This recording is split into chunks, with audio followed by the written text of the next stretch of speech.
to examine the soundness of the plan. This morning I'm considering policy CD15, which relates to fire safety. Before I begin, obviously I'd like to express my condolences to the wider community who were affected by the Grenfell tragedy, and that's clearly the context in which we are examining this policy. So I'd like to put it on order in, that I have visited the site and paid my respects. So if we can now move on, please, to question 1 through 2, which is the wording of the policy clear, unambiguous, and will it achieve its objective in relation to fire safety, and is it in general conformity with policy 12 of the London Plan? I'm aware of the council's response, which you've just set out, but the issue really relates to how it will actually achieve these higher standards of fire safety. My concern for the policy as currently drafted is that it requires submission of various documents. However, I'm unclear how, having submitted these documents, these will actually impact on the development management process. So that's my question to the council.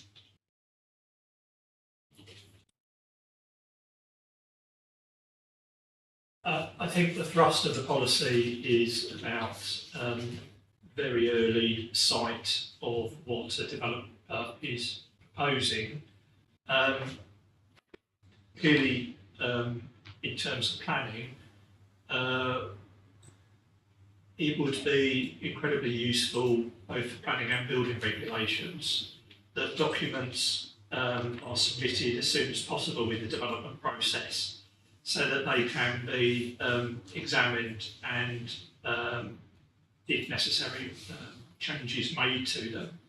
I think the issue in the past has been that planning and building regulations, by their very nature, tend to work a little bit in a silo, and clearly there is issues of coordination there. We want to make sure clearly that in terms of what we're doing, that we are doing everything we can as a council to ensure that documents can be submitted as soon as possible. We can get comment from our building control colleagues, and that can be part of the pre-application process. So I think the whole thrust of the policy is to get those.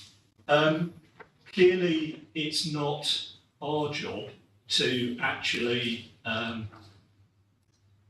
assess that. Clearly, that will be done in conjunction with our building control colleagues. But I think really where we're saying is that it's very useful to have as much information as possible, as early as possible, and then that can be fed into looking at how planning applications are actually evolving at pre-application stage. So, as I said, the whole thrust is as early sight as possible.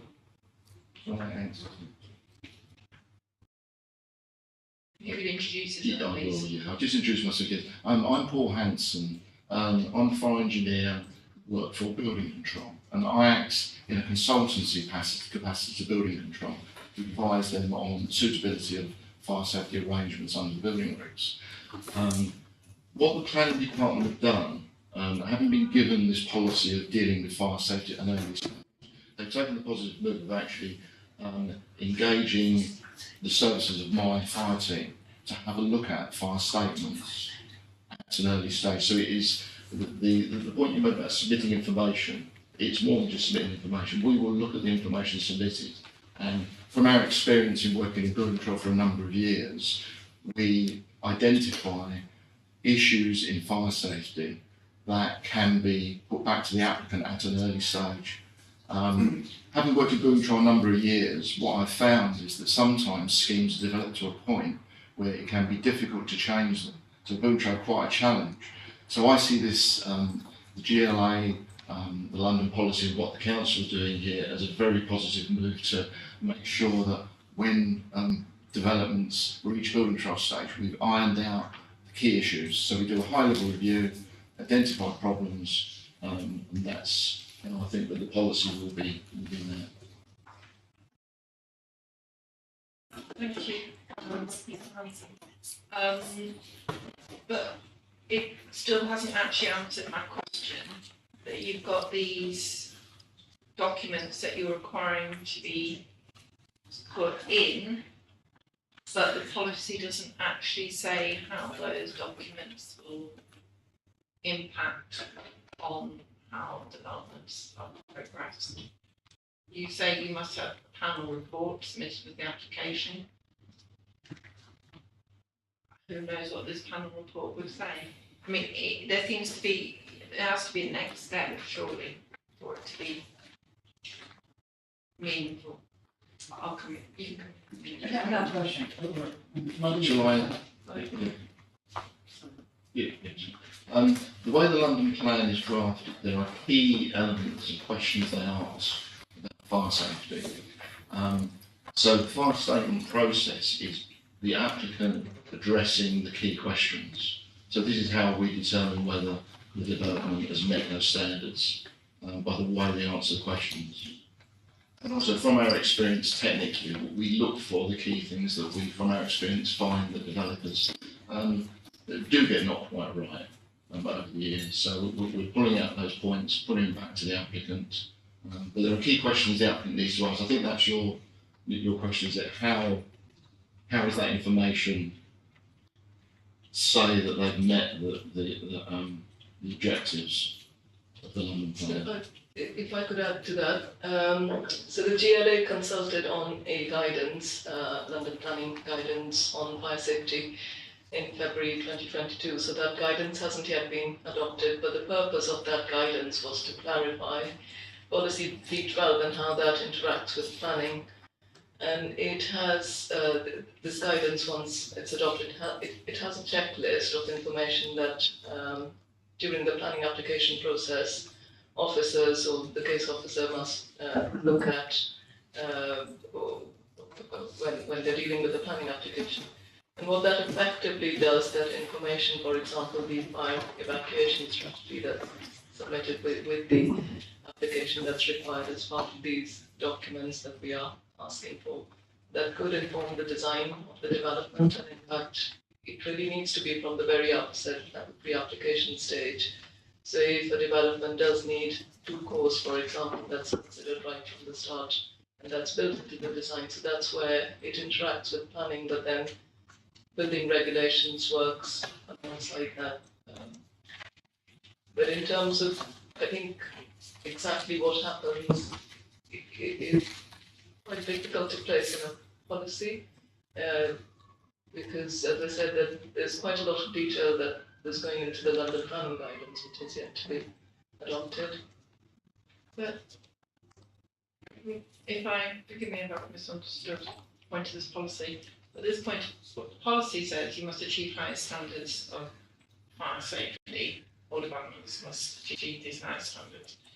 And to demonstrate that you've done this, and to ensure, and I understand that the planning application isn't just something comes in and there's no changes made to it, but to demonstrate that you've brought forward these, you must have a fire statement submitted, and you must have a qualitative to design review panel report submitted with the application. And then you talk about the planning fire safety strategy submission. But there must be a point to it, that's what I'm saying is, and at the moment, all you're saying is that you're just submitting it. You must be able to demonstrate, for example, as the wording said, to demonstrate that X, Y, or Z has taken place. Because at the moment, you could come in with, the way it's written, you could come in with a blank piece of paper and say, this is my statement or some panel report. Therefore, I've ticked this box. It's what it's actually achieving, and that is what this policy lacks at the moment to make it effective. Before you come back on it, perhaps Ms. Frank was something else.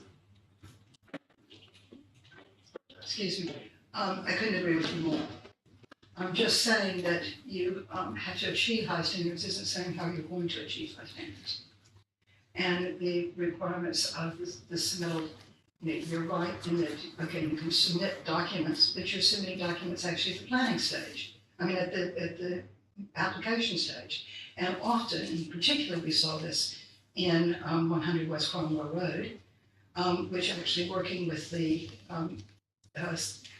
London, with the City of London, we actually helped develop D12 because there was nothing in the plans at the time that actually addressed fire safety, and the way it was dealt with was through building regulations. Well, what we've seen with building regulations through the years is that building regulations now can be, you can hire your own building regulations people. You have no responsibility in the relationship with them. And in the end, they are actually the developer's agent, not the planning authority's agent.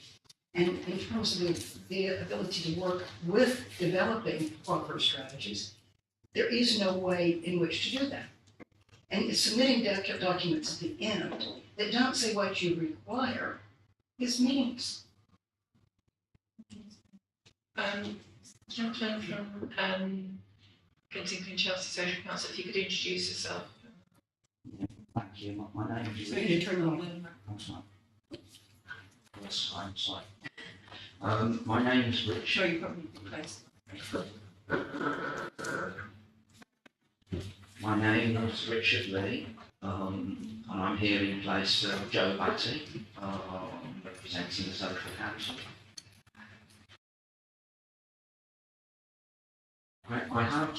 We have some comments on your three questions. Do you want me to bundle them together, or just want to start with? No, if you could just actually answer the question that I was raising about question whether it actually achieves having set out that you need to provide these matters, how it actually works as a policy. Yes,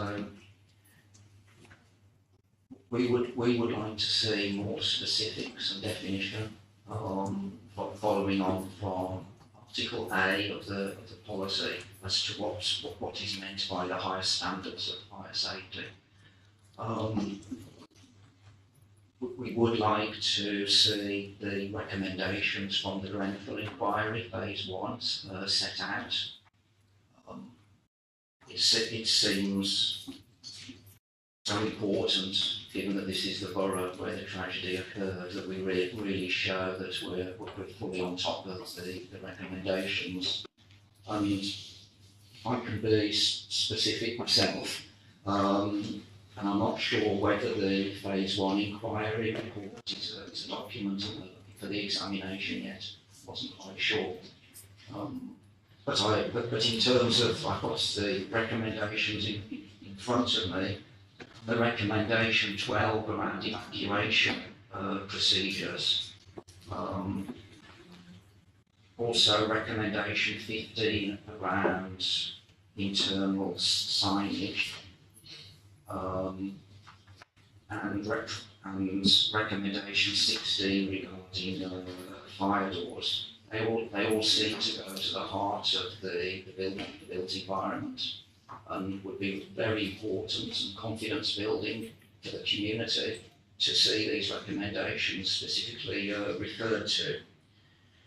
We'd also, though this hasn't yet been picked up in phase 1, we would like there to be, so that we're looking forwards to commit to the recommendations from phase 2 as well. So That was a second question, yeah. Sorry about that. Don't worry, thank you very much. And so, in terms of the changes that are happening at London Plan and building safety regulations level, we're particularly would like to stress the need for a second exit in all buildings. That there really needs to be not just one exit stairwell. That's such an obvious issue that came out of the inquiry. And I do have one final point, if I may, but you might want to return to this later, and that's around the qualitative design review panel. Can I comment on that now, or would you come back? I mean, my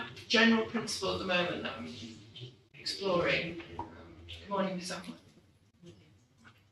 Ahmed, is whether the policy as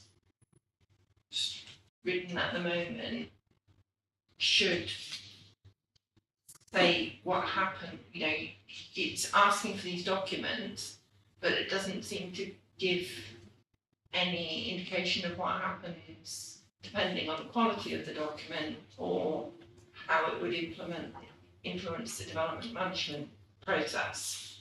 And that's what I'm trying to unpick, whether the policy is sound as currently drafted in that respect. So we would very much like to see the involvement of community representation, because we feel that at the implementation level, and to ensure confidence of the community in the implementation, that the community should be fully involved in a collaborative way. So that's why we would like to see an addition where it refers to the quality of design review panel, because it does list the potential members of that in paragraph 4.81, but it doesn't mention the community. And we feel it's just critical in the borough where the tragedy happened that to build confidence and ensure implementation is seen to be done by the community, that we are fully involved in the review panel process. Thank you very much. And Ms. Ahmed, just to give you background to what's actually happened so far, rather than jumping in straight away. Obviously, I've opened the hearing session. I've expressed my personal condolences. We're now looking at whether the policy as scripted actually provides a hook to determine implications. Ms. Brain from the Kensington Society considers that as drafted, it just seems to set out what they're expecting without any sort of next step as to what happens if it doesn't come forward. The council's explained the interrelationship between building control and planning, but my issue is relating to whether the policy itself, as written, provides that hook to actually determine the planning application. I'd be interested in the council's response now. So I'll sort of take you back to the London Plan draft guidance, because that clarified a few things. One was that the content of the statements, the adherence with them, compliance with them, can be secured by planning conditions. So that is something that we can, if not in the policy, please refer to in the supporting text. But it also then clarified that there's a paragraph, and we could put this in the examination library if that's helpful. So it talks about that the guidance does not prescribe the use of specific standards, design codes, or best practice, and it is for the author of the fire safety information to set out and justify the standards which the development should be designed for and how it meets London Plan policy. It then acknowledges that planning officers are not experts in fire safety. Sorry, if I can just stop you there. This is a document that you've put a link in your statement, is that right? Let's check. Fire statements, policy V12B, London Plan guidance, is that right? No, this was an LPG, so I'm not sure it's taking you to the link to the London planning guidance, or just a kind of, there's a separate guidance on how to comply with policy defaults, a suspect that link is taking you to that particular. Yeah, it says fire statements, London policy D12 requires development proposals to achieve. No, so this is a separate This piece is a of separate the thing, is it? planning guidance, similar to an SPD. Oh, right, Yeah, that I'm looking at. So it acknowledges that planning officers are not fire safety professionals and that will be for building regulations. So it says that the role of the planning officer is to ensure information has been provided and considered as part of the application against the relevant London Plan fire safety policy and not review it for compliance against building regulations and standards, which is clearly for building regulations to do. And then it talks about securing the fire safety measures, and then it refers to securing compliance with the planning fire safety statement and the fire statement by planning conditions or through a Section 106 agreement, and example conditions have been provided in the guidance. So essentially the guidance is talking about planning, the planning authority in receipt of the statements, going through a checklist to ensure information has been provided, relying on the expertise, so it makes it very clear who prepares the fire statement or strategies, that they are qualified individuals who deal with such issues, and once the authority is in receipt of the information, it could influence the design of the development, particularly with regards to cause and the means of escape, etc. But then ultimately it secured compliance by a condition and relies on building regulations to ensure that those standards are met. Yes, I'm that President. I'm picking up sort of from where Mr. Lee left off. Whilst we recognise that the inquiry is not complete, there are a list of manufacturers and suppliers, namely Arconic and Celotex and Kingspan, etc. I'm just wondering if there's a way that within the policy there can be some sort of statement recognising or considering the broader policy objectives about protecting public safety, but within that to recognise that when at some point we're going to get an inquiry conclusion and some sort of recommendation that they will follow the inquiry outcomes. And that might be to do also with some of the people held to be liable for the fire, these companies. Because it is very concerning, and I know that it causes a lot of trauma in the community, the idea that these contractors or suppliers may still be working in the borough.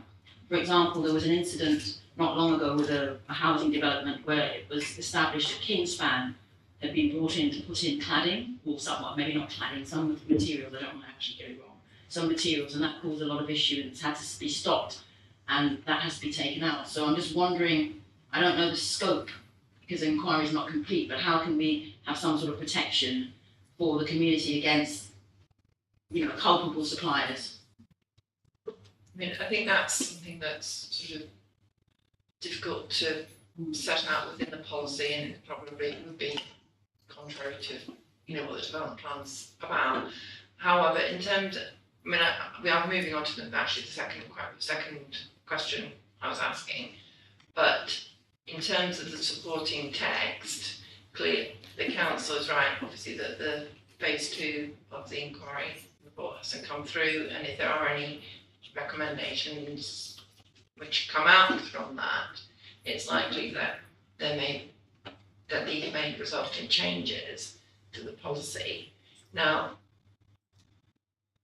I'm sure, I don't want to speak on behalf of the council, but were the council to put some text in saying that they're aware that, phase 2 is coming forward and they'll be cognizant of it, I think that would signal strongly that it's not a finished feast, because I think that's possibly what the issue is, that it's seen as closed and it isn't, it's still very much a live issue. But getting back, sorry, is the council content with that? No, absolutely. I was just going to perhaps come back on the point and your word demonstrate. It seems to me that I think perhaps that could be included in the policy. I think we've made clear, Martin made clear that this is somewhat of a checking process for planning officers rather than us dealing with it. But perhaps to use the word demonstrate might make the policy slightly more effective than it is at the moment. So I don't think we would have any problem with including that word because I think it might assist. Because you demonstrate that you have, which in order to achieve these high standards of fire safety, because that's what the policy is fundamentally about, isn't it? It's not a paper exercise, it's actually to ensure that that's undertaken. Okay. Getting back to the issues raised by the gentleman from the social council, and some of the detailed technical issues which may or may not be appropriate to be placed within the policy, and that's something that I would consider, with it, in terms of, because I'm very aware of the issue about the two flight stairs, etc. And I'm aware of that letter that was sent from DLUC saying that fundamentally that it's not what the building control regs say, is whether they actually achieve the objective of the building control regulations, which is the issue. And that's the reason why you've got the quality design review panel report, isn't it? Is to ensure that the actual, it's not just a question of ticking boxes, it's actually a question of resolving the potential problem. In terms of having the panel include community representatives, does the council have any thoughts on that?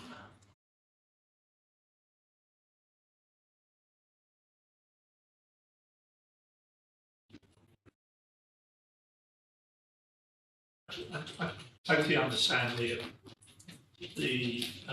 approach. I guess this is it is a technical panel that will be looking at technical standards. So, and the idea again is to improve coordination and have early sight of documentation. So specifically, we very much would like the London Fire Brigade to be part of that panel, so that technical standards can be looked at an early stage and discussed and relevant amendments made.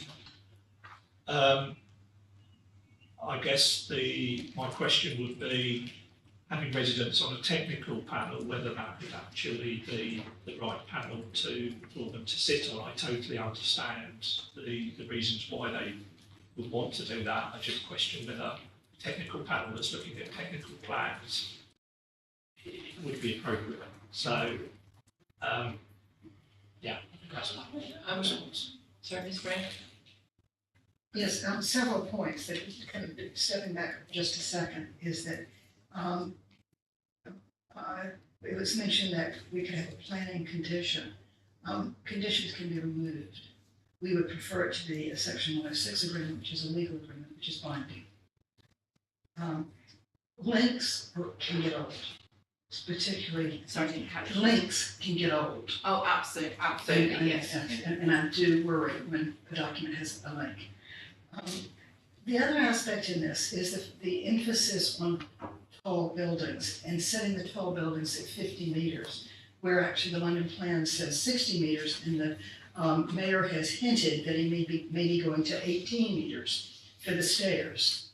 So I'd hesitate to want to set 50 in this plan if that number is not set in stone at this point, because it's not. And so that's very important. The other is the emphasis, or the lack of emphasis, on minor.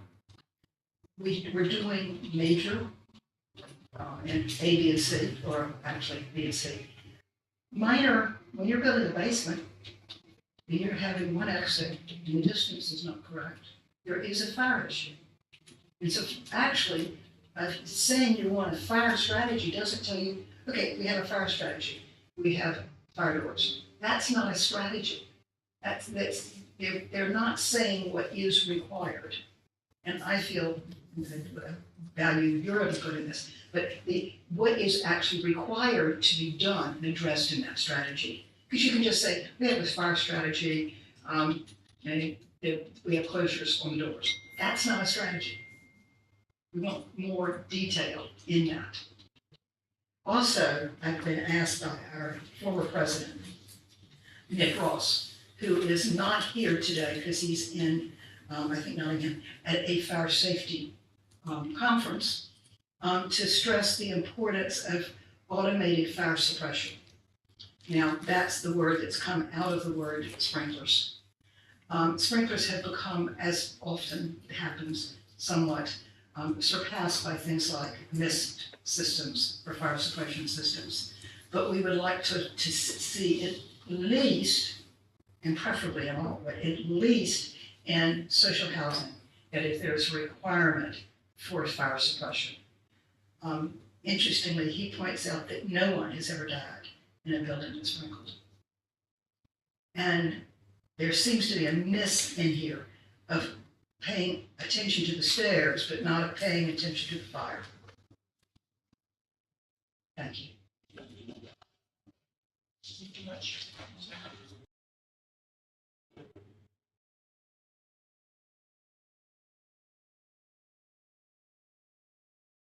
Okay. In terms, I mean, clearly there is an issue, isn't there? Because of there is the overlap between building control and planning. But planning does have to take some form of responsibility, and that's why there's this policy.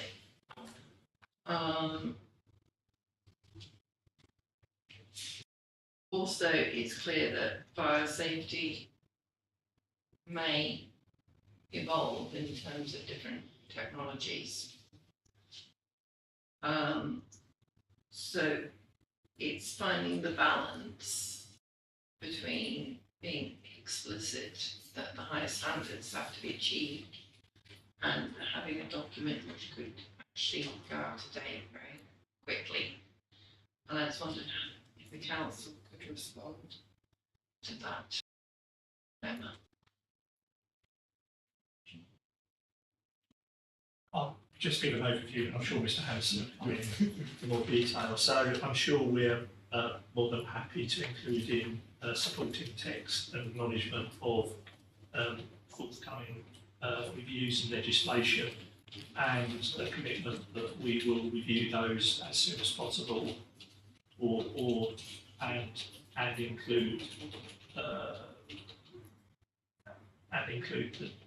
the relevant recommendations. I mean, clearly, as a council, we try to be in the vanguard on this subject for obvious reasons. So I don't think we'd have any problem at all with acknowledging that. I don't think we're going to the policy, but I'm sure we can put it into the supporting text. Right, I think it's first of all worth just sort of reconfirming the approach the planning department have taken in employing a consultant, fire engineering team to look at fire statements. So, as I explained earlier, for those I'm actually a fire engineer, I'm employed in the control department, and the planning department decided to use my team to look at fire statements. So although we're in the building control department, it is actually independent of building control. We're acting as a consultant to the planning department.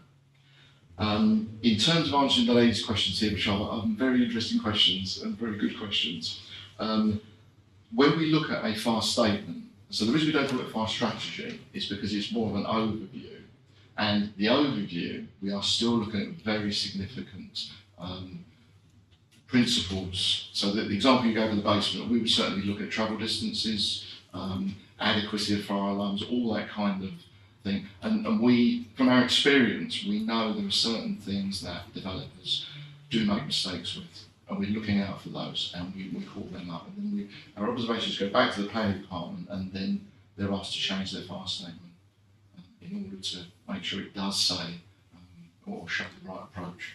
So I would think that we do have quite a robust way of looking at fire strategy, fire statements. In terms of the 50 metres, that's where this comes from. Is there is guidance in British standards that basically say that small residential buildings need to be looked at beyond the code of practice when you go over 50 metres. So this is why we put the trigger in at 50 metres. Now, of course, we're a little bit ahead of the curve here because others have now become involved in looking at other heights, including the GLA, the 30 metres, and also the authors of the building regulations, DLUC, are also looking at heights. So we needed to make a decision about what we felt was the type of building that needed an overview beyond the current guidance. And that's why we put 50 metres as the trigger. So yes, we're all really trying to meet the same aim really, and there will be differences of opinions, but that's how we come to the 50 metres figure. Finally, the question of sprinklers. There is a lot of misunderstanding about sprinklers. They're a very good approach, but they do not stop toxic smoke. So I don't get too technical, but I'll keep it as brief as possible. There are two main issues with fire. One is most people die from smoke inhalation. Secondly, you get heat exposure, but mostly it's smoke. Now what sprinklers do, they stop the fire becoming too big, basically. They don't necessarily put fires out, and most sprinklers don't put fires out, but they stop the fire becoming too big. One of the problems with sprinklers, and I'll just explain the technical matter here, the way smoke works, so say for example we have a fire in this room, so an object... We don't need to go into too much. I don't think it's appropriate necessarily to go into too much detail. Okay. I mean, I really don't want to sort of reenact a fire. I think... So I'll just explain it more simply, because I think it will help the line. I think you're basically saying that sprinklers aren't the universal panacea because there are other issues other than fire. Yeah, but they can make it worse. I think that's all we need to know. We don't need to do anything further than that. Thank you.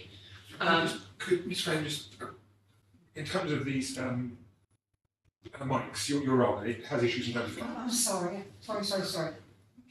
Okay, so in terms of, it's, for me, the issue is how much technical, to be honest, the technical issues aren't really for me. It's a question of how those technical issues are treated, and on the basis that you've got these fire statements and you've got this review panel report, and in terms of what the council is changing the policy will now actually mean that the development management person has got to take, that's something that they take into account. In terms of whether it's section 106 or not, it seems to me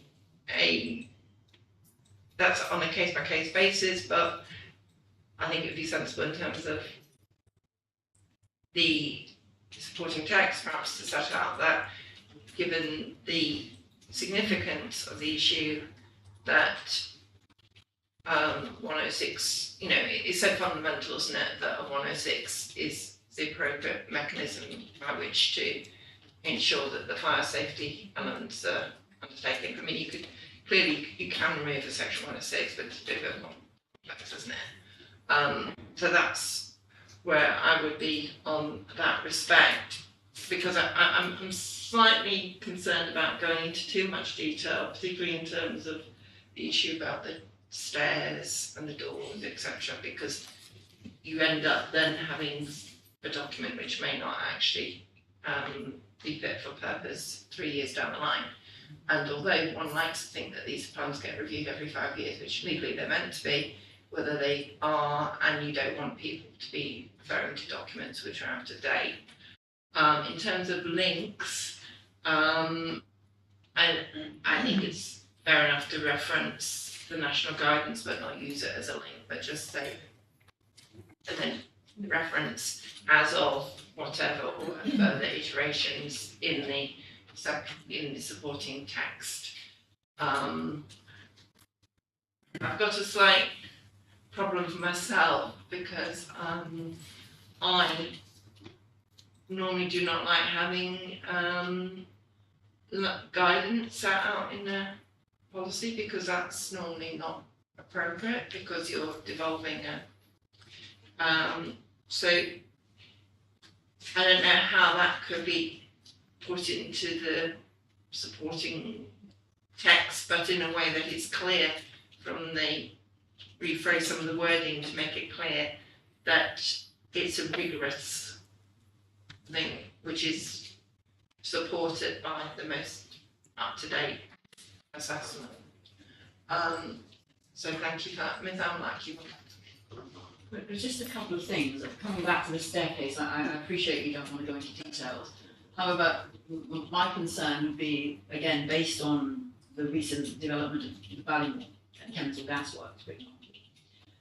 Immediately, when it was pointed out that the developers would have to have 2 staircases in the proposed towers, the impact was on social housing.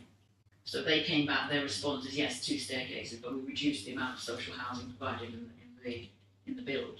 And I'm just wondering how that can be protected, if it's at all possible, because that would be an issue if every time enhanced fire safety measures were put in, it was at the expense of the number of social housing units provided. And then the other thing, I was just wondering, coming back to Mr. Lee's and also Mr. Batty's submission about having a resident panel and the response about technical knowledge. Is there a way that resources as part of the kind of implementation and monitoring of the fire safety measures could include having resident experts, and perhaps there is a way for, I don't know, for some sort of upskilling or something, knowledge of it, because it's not just about technical expertise, it's also about having a role in monitoring what is actually happening and whether these measures are being implemented. I understand from your, forgive me if I'm wrong, but my understanding is you want it to be embedded somehow. And I think that's a question of potentially in the quality design review panel, because clearly there might be issues of confidentiality, etc., and things coming through a pre-app that wouldn't be appropriate for the wider community to be involved. However, is there some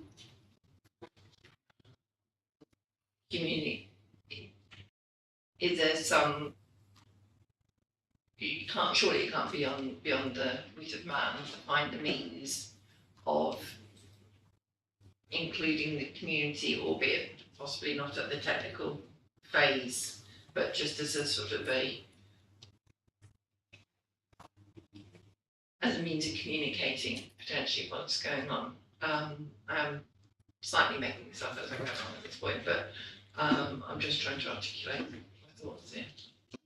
I mean, clearly I can only say it's part of what we do here in the local plan process, but I mean, I can really say we take that away and give it serious consideration. Yeah. And clearly it involves a lot of other parties, so I can't give you a concrete promise that we could do that, but I totally hear what you say, and we will take it seriously and see if it's something that we can come up with. Thank you very much, Mr. Wade. Ms. Frank? Actually, we're puzzled by the reference to QDR, reports for fire safety. That seems to expand their remit considerably. So we're a little puzzled by that. But if the fire strategy reports is required, or a statement is required in the submission of an application, is not that time that the public can comment on it? Oh, it is. But So it's the panel. I think the issue was relating to the panel. exactly. The panel report, and the panel report would be prior to it would be submitted with the plan, therefore it's prior to. Yeah, but we don't quite understand how the panel report. I mean, the panel has expanded to include fire safety, and I thought when we understood it actually to not to. I mean, a fairly significant increase in what a panel report was doing. Sorry, madam, can I clarify? So this is separate to the design review panel that the council runs for all planning applications. This is completely separate. It's referenced in paragraph 4.81 that this kind of QDR process is something that's set out in a British standard. And it's purely, the remit purely is looking at fire safety and nothing else. This isn't to do with the design review panel, which is completely a separate exercise. And as that's set out, what is within the way it's set out? How does it outline the public reaction and participation in that panel? Does it do that? I think that's the issue that they're going to take away. Yeah. Gentleman from Kensington Chef Council. Mr. Lee, if you. Mr. Lee, sorry. I don't mind really. I am terrible with names, to be fair, so take the other gentleman from is easier. Yes, we think it's just so important to be at the direction that the policy is going in, not to be behind having to catch up. These days, the fire brigade service is so keen to involve communities when they're producing technical reports, like fire inspection reports of the buildings on an estate. Ever since the Hackett Review, I can't remember the year of it, but you probably know what I mean, the Hackett Review actually set out that there must be more attention to community involvement in building safety. And since then, my experience and other community members is that the fire brigade service is really keen when producing its technical fire inspection reports to do that together with members of the community. On the sprinklers, if I can just be helpful, this was covered in the phase 1 and actually a decision wasn't taken. The phase 1 rental inquiry says that this will be considered in depth at phase 2 and recommendations on sprinklers made in phase 2. So this is an example of how we need to bear in mind what's up and coming. In terms of the second stairwell, we've got a very new declaration by the Mayor of London on the 23rd of May at Mayor's Questions that he was minded as the Mayor to support and include in the next iteration the need for a second staircase. So it seems that this is very much the direction of travel, and we have got policy support from the Mayor. And then just a final observation, we haven't really talked much, I don't feel, about the evacuation strategy, but it is existing London Plan Policy D12. And again, if the council was minded to refer to that, given our concerns in our reps and the fact it is already London Plan Policy, that would be helpful. I mean, the thing with these plans, because they're part of a wider development plan, it's difficult in terms of duplication, but I think in this particular instance, clearly, I don't think the council would have any objection to referencing. They are going to reference plans in the London plan, but to put in further text relating to evacuation, I can't see that the council could have any objection to that per se. No, that's absolutely fine.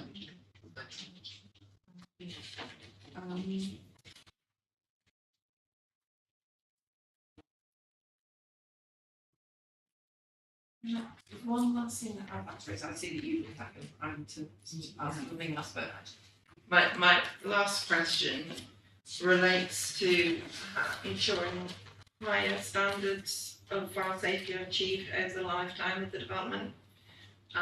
Given that obviously buildings will evolve and have changes of use.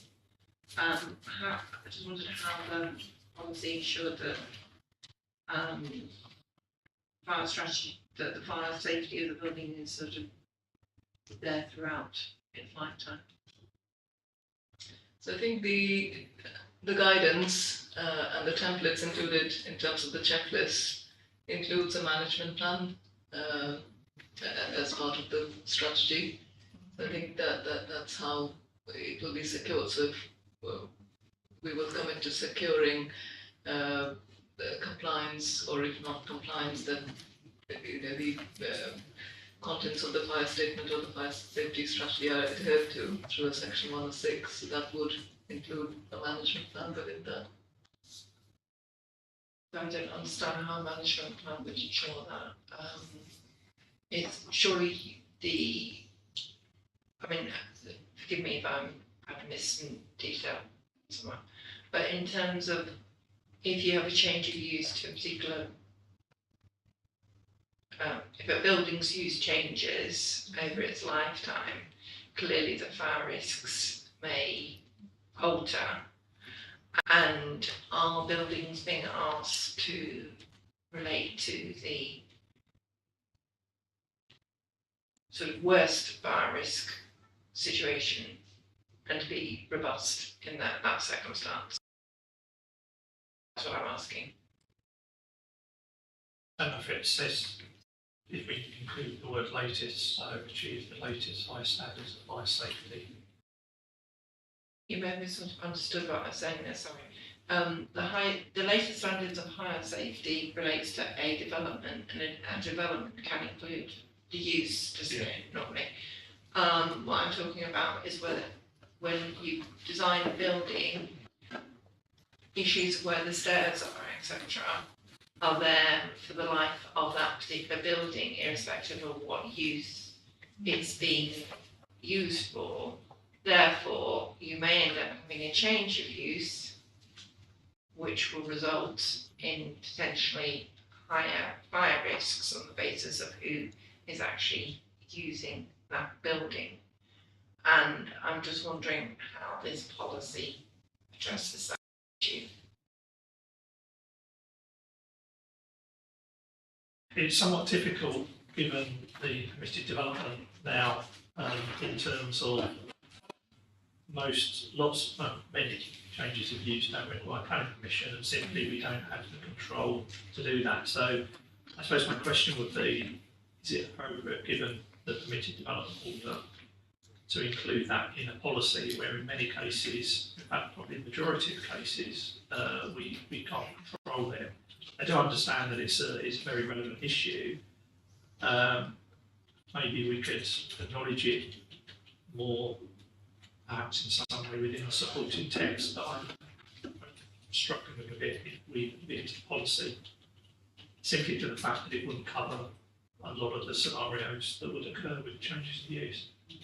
But isn't that the whole point, is that the less control the planning system has on these issues relating to changes of use, therefore it's more incumbent on it when a development is coming forward for a particular use, knowing full well that there may be changes, that the fire safety aspects are sort of a bit more tested in that respect. So can I just say that in terms of the permitted development under the prior approval for a building over 18 metres, they are required to consider fire safety, as well as for prior approval under Class MA.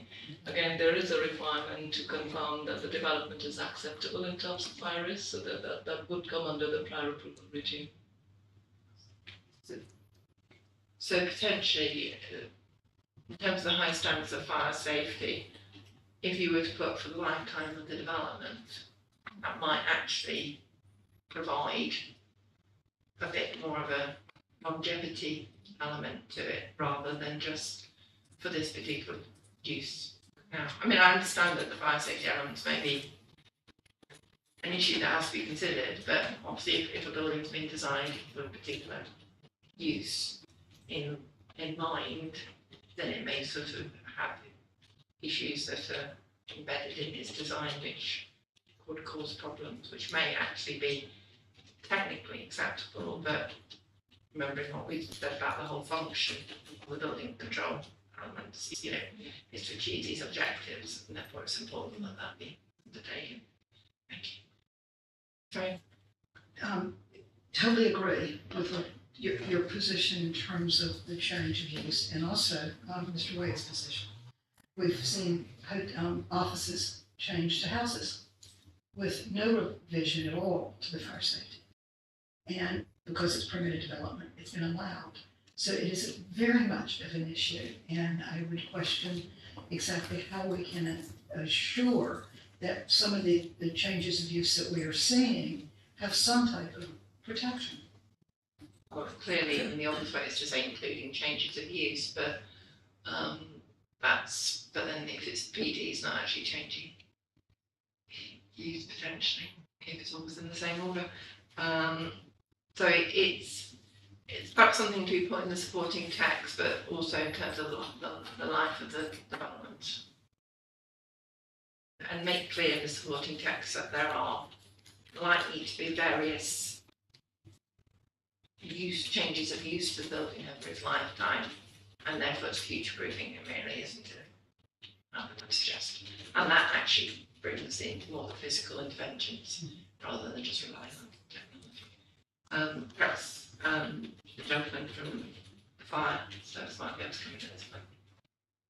I thought I'd just add to that. The thing to remember is that the planning authority are one facet of fire safety. So, and as I've already really congratulated the GLA and the council for bringing early consideration, but we have got building control is really the primary legislative process for dealing with changes of use, and then ongoing control is we have the fire authority.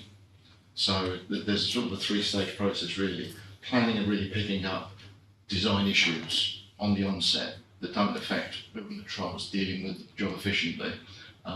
Change of use is dealt with under building control. I'm not quite sure whether the overlap of whether there is some changes of use that control the building control, I'm not planning, I'm not sure about that. And then ultimately the use of the building, you have the regulatory brief on fire safety order, and it's the fire authority who control that. So we have got the three bodies really, and not just planning really to deal with everything. Yeah, I do understand that, but this is, it's important that there's there is a policy here for a reason, really, to ensure that it's rigorous and dry. In terms of just one last thing, I did say one last thing, I'm going to say one last thing again. The issue of tall buildings within 50 metres.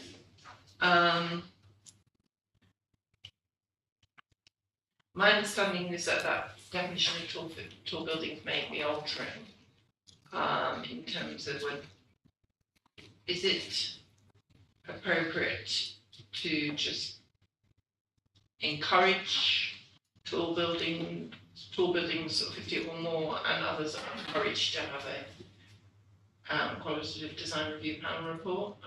Or it's good put something in about being good practice or something, just a means of loosening slightly. Obviously you don't want to overburden the design panel review. The 50 metres comes from what we wanted to do when we place significant sites is evidence-based. So this is based upon a British standard. So the figure of 50 metres is in the British standard. So we were using that as a figure.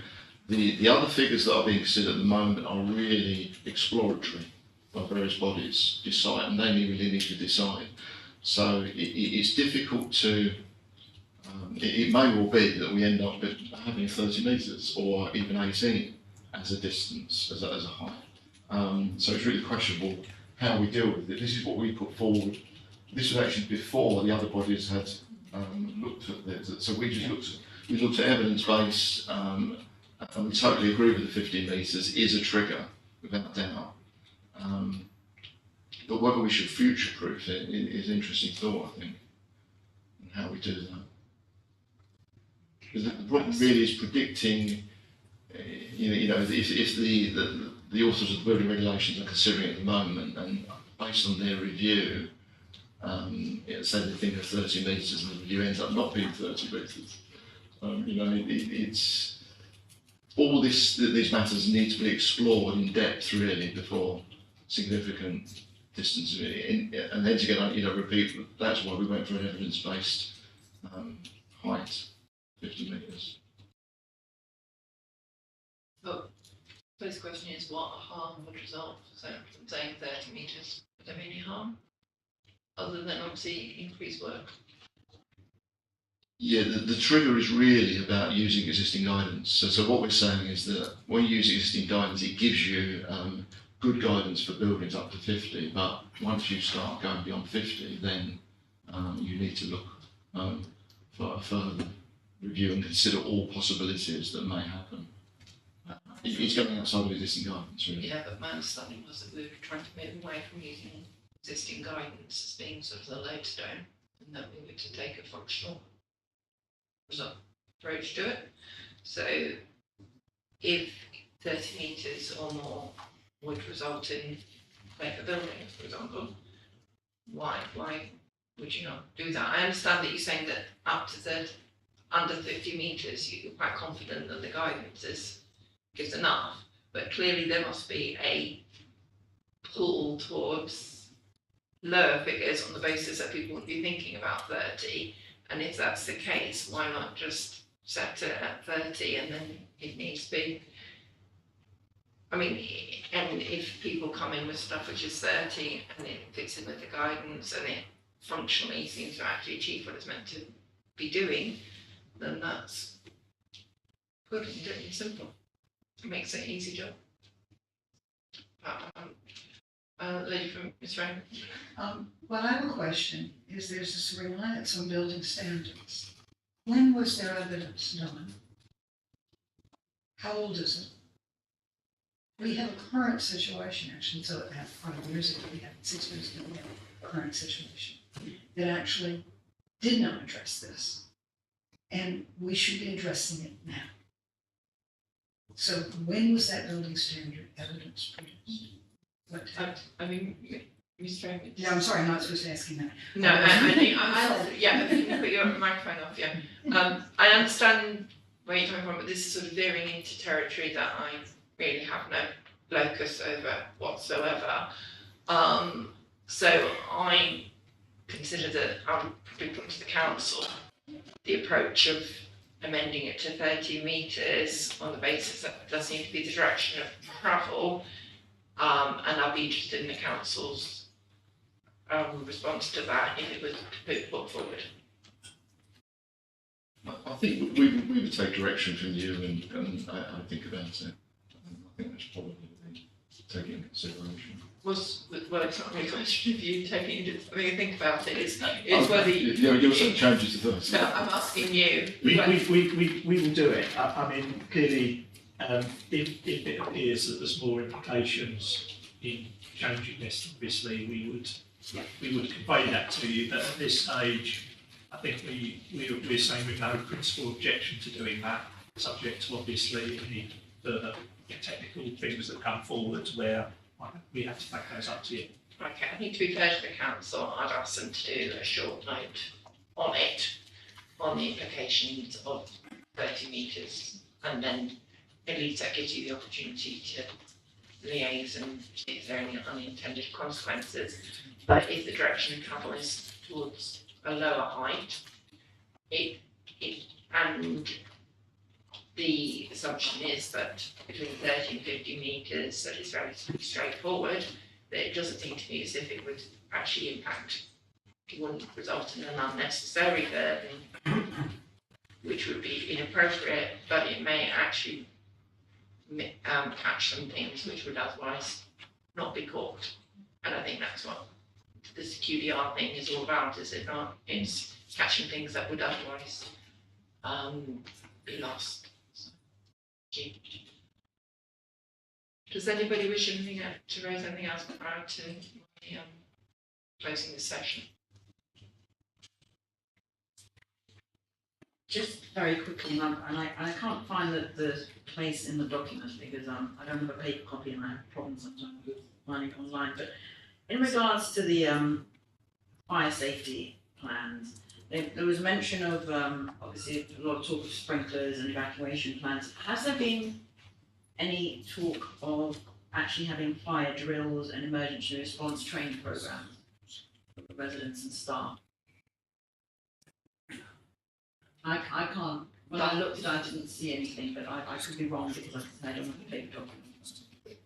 I don't know, that kind of detail I assume would be in the fire strategy it may be that as part of the section 106 agreement that they may decide that those kind of things are appropriate, but that's the kind of detail that I would suggest is sort of outside of the plan.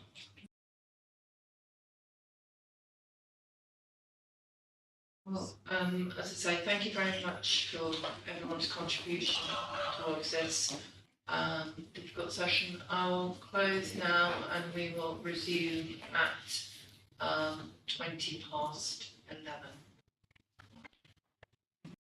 Climate change.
And now I'd like to start the second session relating to the examination of our Kensington Chelsea local plan relating to matter 9, climate change and the environment. So the major issue is whether the council's plan takes a robust approach to meeting the challenges of climate change. And flooding, conserving the natural environment, reducing ground pollution, protecting water resources, and implementing a waste hierarchy consistent with the framework and is in general to the London plan. GB1 to GB5 broadly relate to climate change policies. So the obvious first question is, what's the substantive difference between these policies and those of the London? What added value do they provide and how they?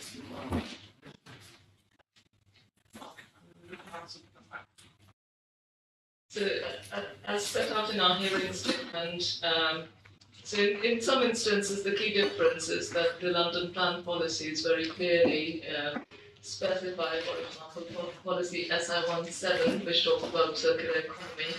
So it says that referable applications should promote circular economy outcomes and aim to be net zero. A circular economy statement should be submitted.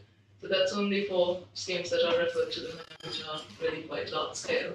Whereas the policy that we are introducing would apply that requirement to all major developments, which is more suited to the borough. So in some cases, in particular for the circular economy and the whole life cycle carbon requirements are being introduced for major developments in the borough as opposed to schemes that are referred to the mayor only. So that is the key difference there.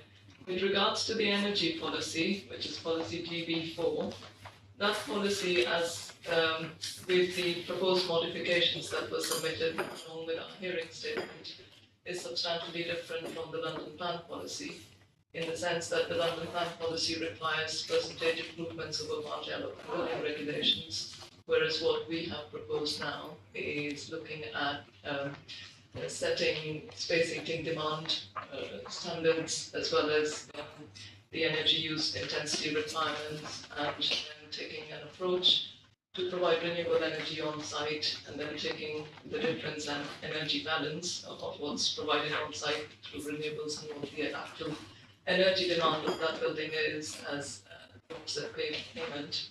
I think those are the key differences and the added value. Then we've also got a policy on overheating, and I think we've acknowledged that we are not setting out a new policy in this regard, or repeating the London plan policy, but we are simply referring to the use of the London plan policy, and that we've done this for the completeness and effectiveness of the plan, so that anyone looking at our climate change policy knows that overheating is also a consideration that it needs to be demonstrated in their planning application, and that's something that the council will be looking for.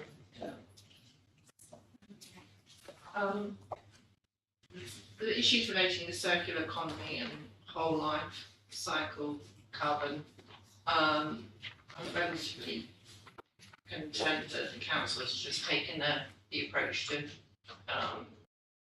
just a hone sort of a level further, level down than the London plan. So in terms of that, I haven't got any further questions. Unless anyone else wishes to raise anything on those first policies? No? Okay. I'm just looking at the energy net zero carbon demand. The council's taken quite an assertive approach, and have you done any viability assessment of this? I think that this is a question that I put to BNP Paribas in terms of updating our viability assessment to consider what we now are aiming to do, proposing to do. So they considered that within the viability report, so within our evidence, the delivering net zero carbon evidence, there's a table that sets out the additional costs of achieving these higher targets on top of the original build costs. So BNP Paribas were confident that the range that the delivering net zero carbon evidence is saying would be in terms of the uplift in the costs had already been factored in. So clearly when the London Plan Policy was formulated, that was looking for Building Regulations 2013, whereas our policy was already before these changes. It was looking at Building Regulations 2021 and compliance with them. So in achieving net zero carbon, BNP Paribas had assumed an uplift in terms of costs, and they feel that the uplift they had considered in the costs is within the range that is in the Delivering Net Zero Carbon study. So it's already been factored in because overall they have looked at how do you achieve net zero carbon, they'd assumed cost uplifts in doing that.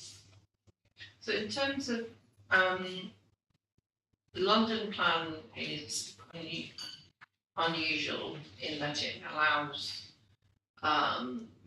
it sets out policy that major developments should be net zero carbon, which clearly there is some potential issue relating to the framework in WMS, but clearly the London Plan has set that out clearly, and that's the policy that you must be in conformity with, general conformity with. So the principle that all major developments should be net carbon zero has already been set in the London Plan. I think we can all agree with that. Mr. Spencer, did you want to? Sorry.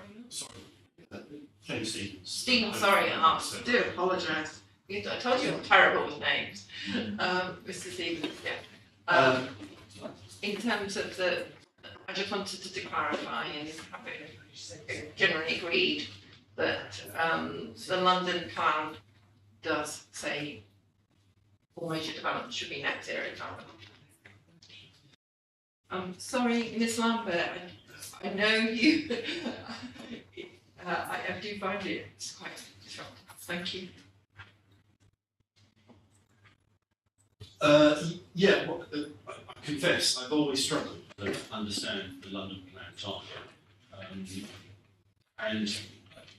I think, as I set out in my representations, I think that, yeah, I'll leave it at that. I'm not sure that's Okay, but on a simple reading, first sentence does say major development should be net zero carbon, full stop. Yeah.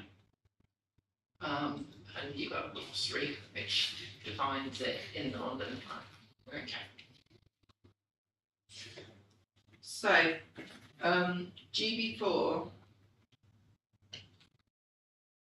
it seems to extend this to relate to in operation,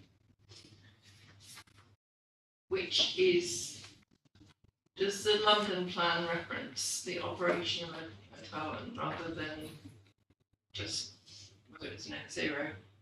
The London Plan policy essentially, by looking at the building regulations, it only deals with regulated carbon. So the operational carbon use, so this is something that the GLA have recognised in their guidance, and I think it's also somewhere in the supporting text to the policy in the London Plan. So they recognise that there is a performance gap in buildings between the regulated and unregulated carbon. So the unregulated carbon being when the building is complete and in operation and people plug in their appliances, the IT equipment, lifts, refrigerators, etc. So that is the actual performance of the building, that the building in operation, the energy that it's using. Whereas with building regulations, it's looking at only regulated carbon, which doesn't include all of these white goods and building in operation.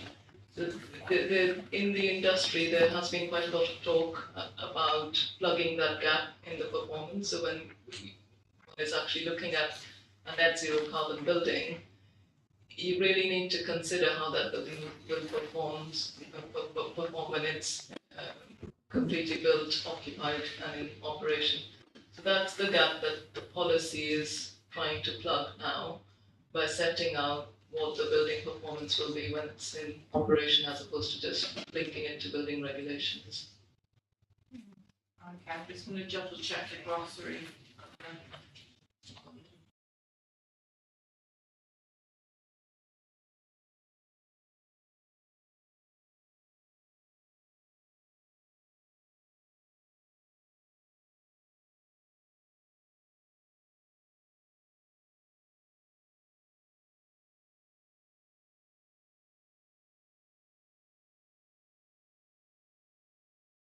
Just want to quickly close that down. You're saying that the London plan talks about regulated commissions, whilst your plan talks about more general operational commissions. Is that right? The London plan does talk about only regulated carbon emissions because it only links the policy to building regulations, and that's what building regulations does. Our policy is looking at regulated as well as unregulated carbon. So it's looking at an operational building in achieving net zero carbon, because that is the only way that one can actually achieve net zero carbon. Because otherwise there is a big performance gap. Okay, so the question I would say is, where is it in national policy that allows you to take that approach? The national policy allows councils, or in fact, it requires councils to include policies on climate change. There is a great deal in the national agenda to meet net zero carbon. It may not specify whether it's regulated or unregulated. I don't think there is a lot of confusion when net zero carbon is mentioned, whether it includes or doesn't include net zero carbon. But what we have referenced, or I have referenced in our hearing statement, is the recommendations of the Climate Change Committee and the approach that we are taking in terms of the space heating demand as well as the energy use intensity is endorsed by that committee. And in fact, the targets that we are setting out in policy is in line with the recommendations of the Climate Change Committee. So I think the government is talking about, well, the government is aware of that there is a performance gap in building regulations, and I'm not sure that as the future home standard evolves in building regulations, whether there will be an attempt to plug that gap. Okay, thank you very much. Mr. Kane? Graham, sorry. Graham, sorry. No worries. The Climate Change Committee also talks about maximising the opportunities for carbon budgeting, doesn't it?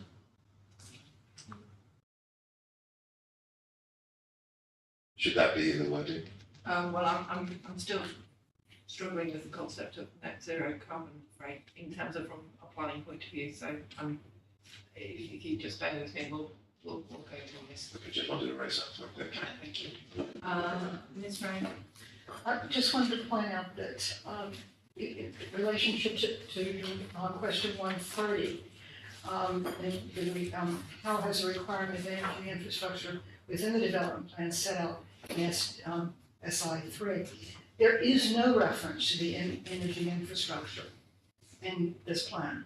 The London Plan SI3 clearly states what the council should be doing, and plan ignores this, or dismisses it, or doesn't mention it. This could be referenced as a highlight. We would favor a cross-reference to the London Plan SI3, which deals with this issue adequately and see no need for duplication. Thank you. Mr. Lee? Thank you. We would by and large support the council in terms of their approach to this. We agree that in terms of the reports from the Climate Change Committee, and if one looks at the sixth carbon budget, and the clear direction of travel to actually speed up the progress towards net zero, that's very clear on the government's sixth carbon budget. So we'd certainly be supportive in terms of that issue. We We would, however, like to see consistency between the various climate change policies. So we feel that the generally supported changes that have been brought forward as main modifications by the council on GD4. Yeah, sorry, I'm going to have to keep bringing it back, I'm afraid, because my question was whether in the policy, Yes. does it support the approach that the council has taken? Because the approach that the council has taken is further than what's in the London plan, and it has to be in line with the London plan, and for the plan to be sound, I have to be convinced that it's consistent with national policy. Just keeping to that then, sorry. No, don't So- apologise, no, I mean, it's fair enough for you to wander off, it's for me to bring you back, Yes, but I will bring you back, yes. Maybe I can cover those things in the next question, but just on that point, I think when one reads the evidence that the council has brought forward with its written statement around its net zero reports, which have been produced with 17 other boroughs and are very much in line with the Mayor of London's direction of travel. That's my reading. And that report, both the full report, in the January report and the May report, they're both attached to the written statement of the council. They make clear that this work is being done by the boroughs to ensure that they're consistent with the direction that the Mayor of London's taking around reaching net zero much more quickly than was previously the case. So we think it is compliant with the direction of travel of the Mayor and in line with the 6 carbon budget. Okay, thank you. Jonathan Page here. Thank you very much, Mum. I'm sorry I was late today. I had to attend a meeting in Birmingham last night. You asked me about consistency with the London plan, and I've always struggled with the London plan, as I do, and I confess I'm not an expert on actually understanding how various local plan targets for achieving net zero carbon relates to the building regulations, and that is one of the things that I've struggled with, and hence the thrust of my representations, which is to be more advisable for the council to adhere to the agreed programme set out through the building regulations and future code standard, mainly because it's not mainly a question of viability, it's a question of what is technically feasible in terms of technologies and the availability of skills. So, Marn, I can't really help you with whether this plan is in conformity with the London plan. It's more a question about, is it wise for the council to adopt a requirement for net zero when definitions and building regulations are still in a state of flux?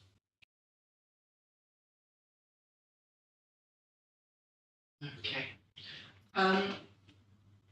So, put it to council, if I were to say you're going slightly ahead of the horses, so to speak,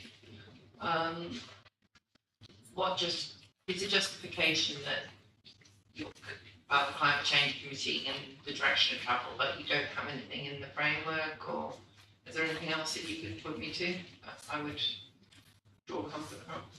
Yes, I would draw attention to paragraph 152 of the framework, which says that the planning system should support the transition to a low carbon future in a changing climate. It should help to shape places in ways that contribute to radical reductions in greenhouse gas emissions. So I think the planning framework, the framework does support the approach the council is taking.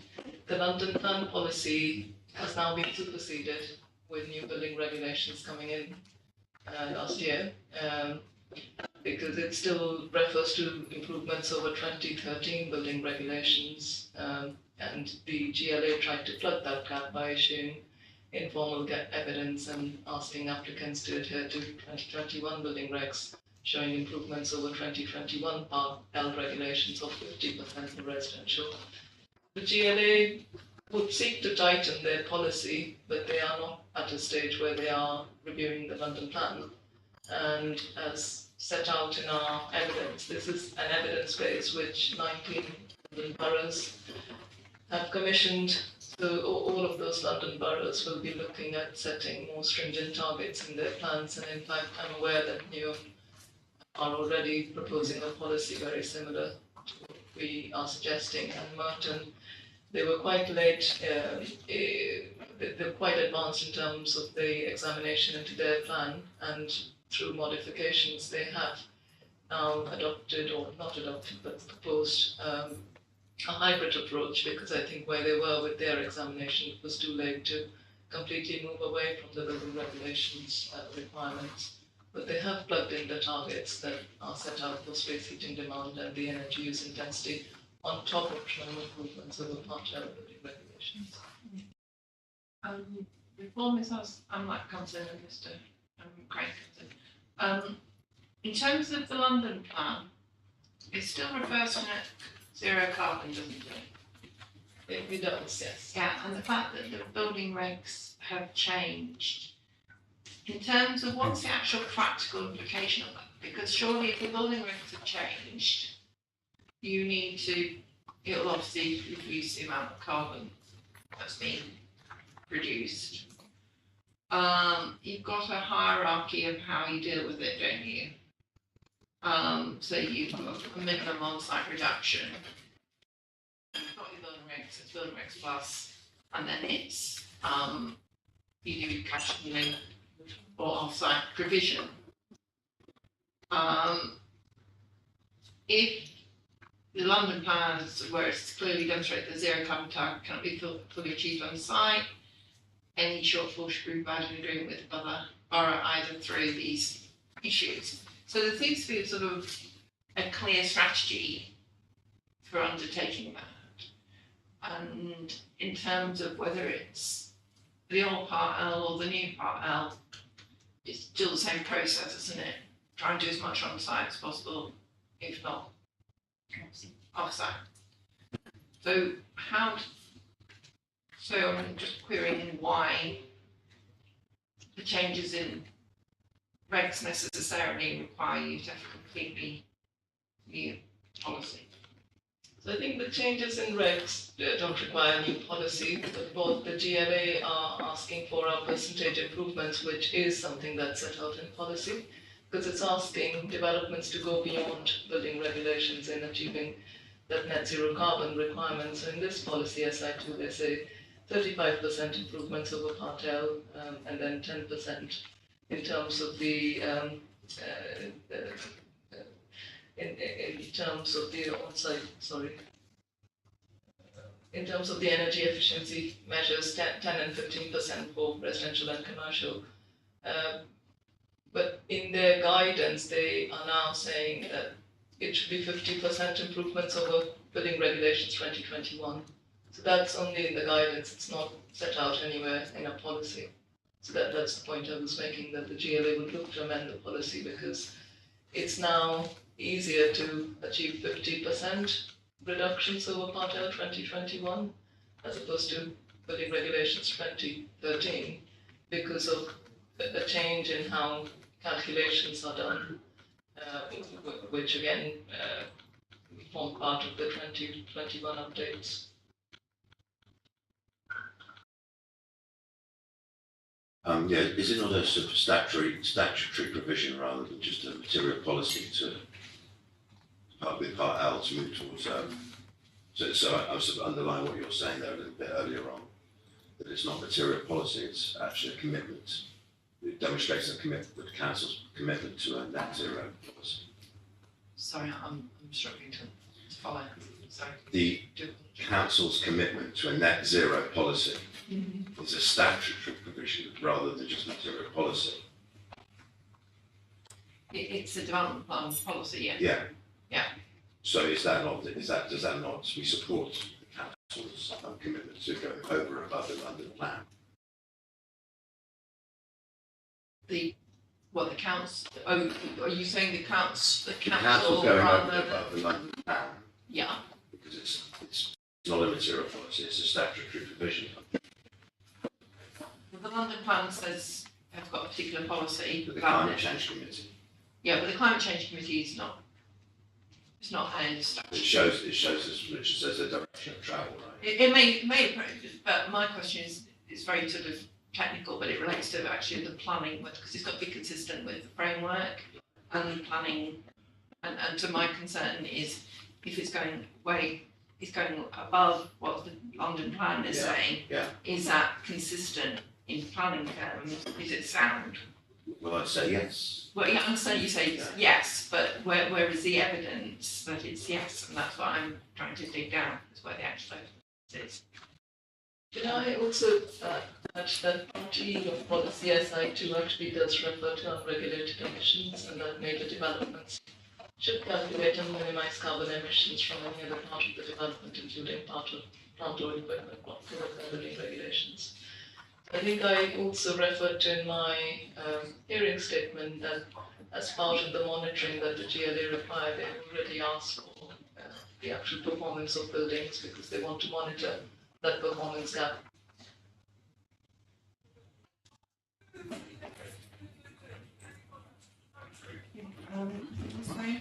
I just want to point out that there's been an emphasis on off-site provisions. Actually, if you look at GB4C, there are two methods. One is through a cash payment, as a contribution to the council's carbon offset fund, or off-site provisions.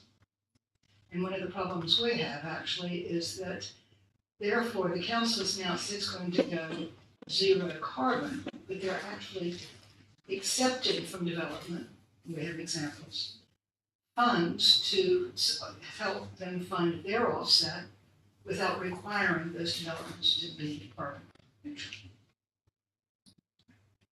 I understand that, so it's kind of a bit of a double count, bit of an accounting error. Robbing Peter to pay Paul. Yes. Thank you.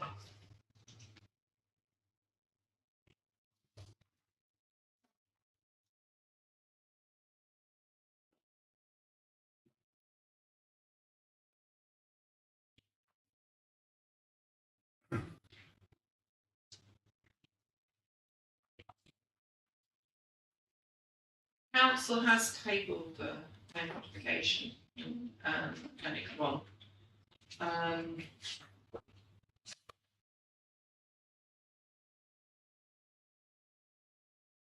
Targets are through your new evidence base. That's right, yes. But it has this evidence base been consulted upon by through anyone else other than the various 19 councils? The evidence base has not been subject to consultation as of now. It is very, very fresh. It only emerged in May 2023, and that's why it was appended to our hearing statement. But if we are allowed to include these as modifications, then of course the evidence will be subject to the consultation alongside other main modifications. So in terms of justification, it's not been sort of peer reviewed other than the other councils. That's right, and the GLA have also had sight of it.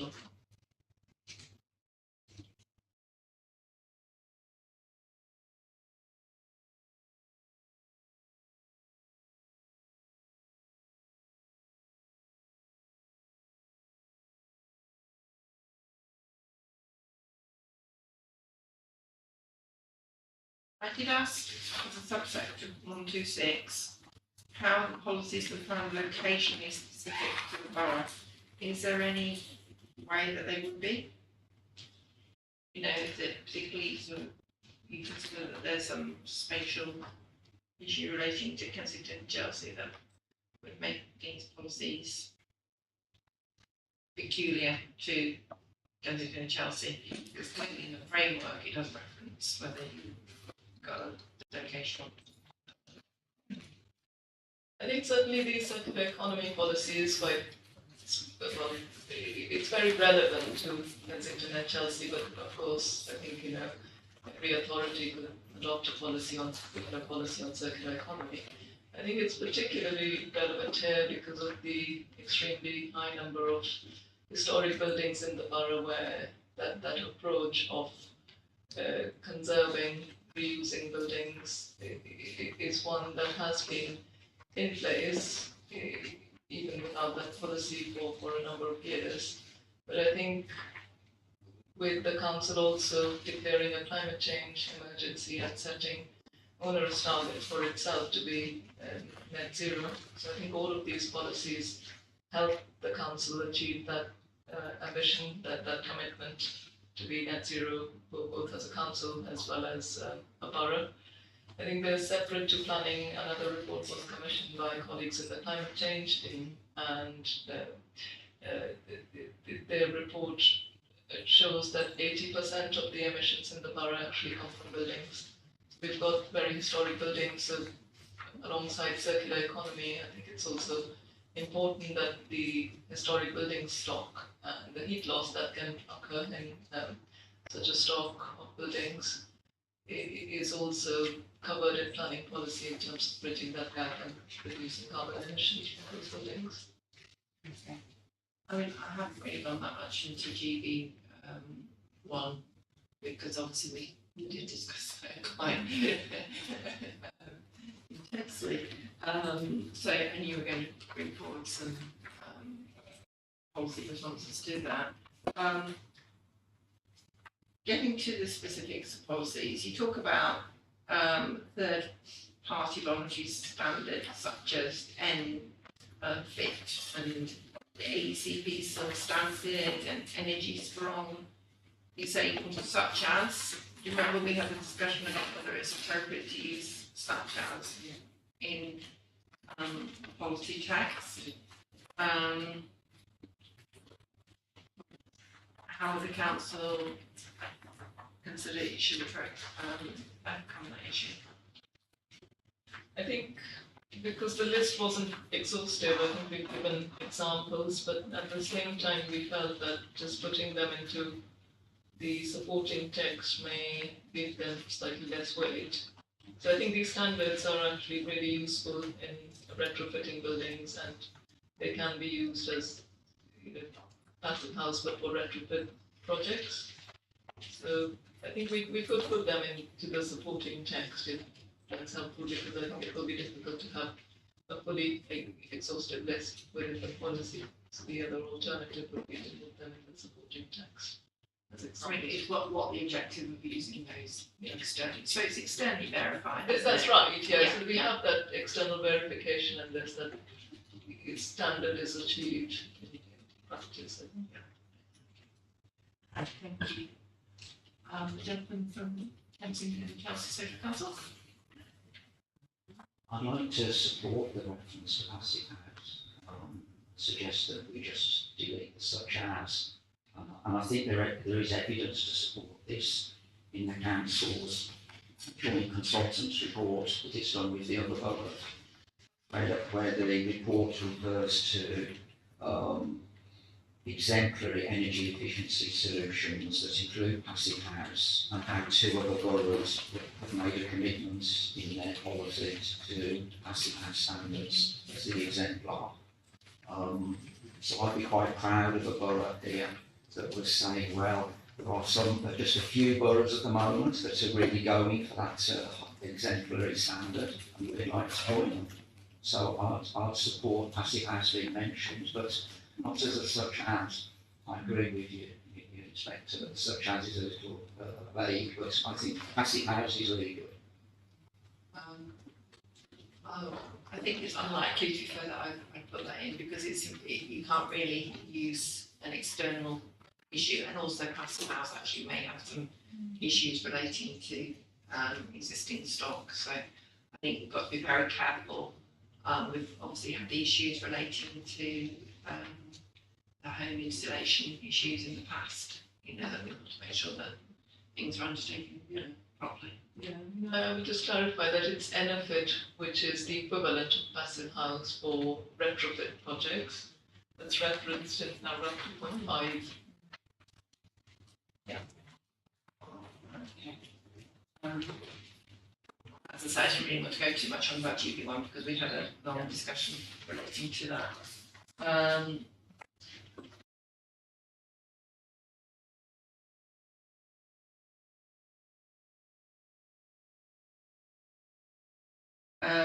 Want to go to 130 actually, which is the issue that Ms. Frame raised. How hazard requirements for energy infrastructure within the development plans set up in F13 of the London plan being addressed. So how actually are you going to do? You've got these documents. But how is it actually going to achieve anything?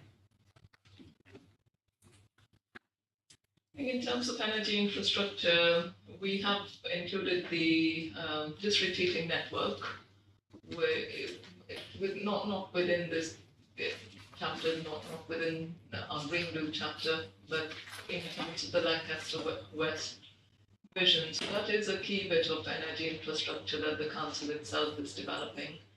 And the ambition is that once the Lancaster West estate is connected to the heat network, it is actually expanded, so the entire Nottingdale ward is able to connect to that infrastructure. I think we would be very happy to, so in the response in the hearing statement, I've referred to the Prospero Energy Master Plan, which the council is preparing alongside Hammersmith and Fulham. So I think that should be referenced in the supporting text. I'm hoping that we would be advanced enough to actually put something in from that piece of work within the local plan as a modification where different heat network zones were being identified within the two boroughs where there could be possibility of further heat networks being developed either privately or by the council. So, and that's the map that's included within the hearing statement. I think in terms of energy infrastructure, we are looking at this issue as a borough, jointly with Hammersmith and Fulham. We have put in requirements for the opportunity area sites because really they are the two sites of a scale where new infrastructure could essentially be delivered. And so we have asked them to do an energy master plan for their sites, which is in line with policy SN3. Could you reference me that element in the actual policy? Just a second,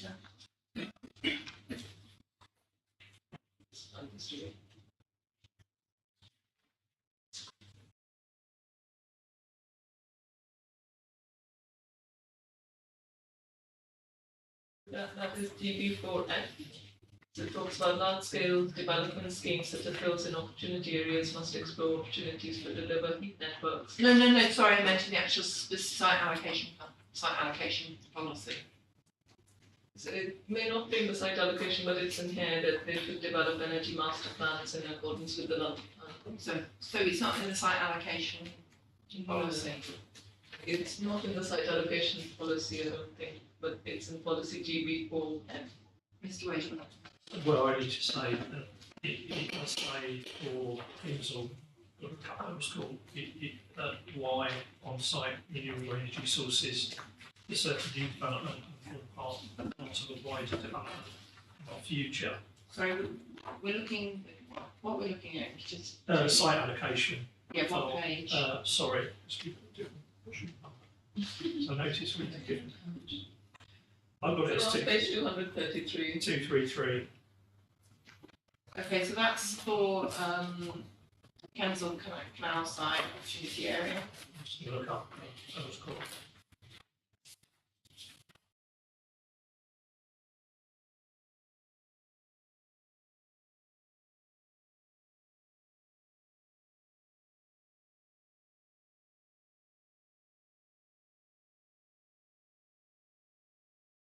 Well, it expresses it in a slightly different way. That we refer to a comprehensive approach to mitigating the impact of climate. So what criteria is that? Oh,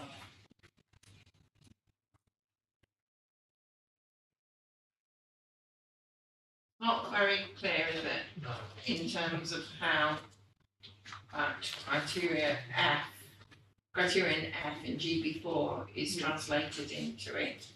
And I suppose the question is, when you are exploring an opportunity, what does that mean? I can explore an opportunity to go from this well, but I'm not going to get very far, am I? You know, I mean, it's something that I'm not sure what you mean by that. I think what we mean by that is that delivering a new district heating network, such as the one that the council is developing, is extremely expensive.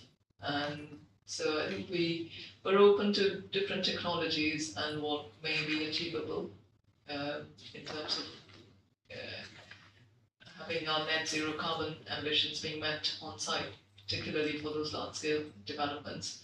So I think the representations received from ECDC and the kind of conversations and meetings that we've had with the developers there is that they are looking at an ambient loop system in reality. So it may not be a fully functional district heating network such as the one in Nottingdale, but the network that they could develop is somewhat different. I suppose we could remove the word opportunity because they may not have to deliver a district heating network as long as they achieve net zero carbon, because that is the main objective of the policy.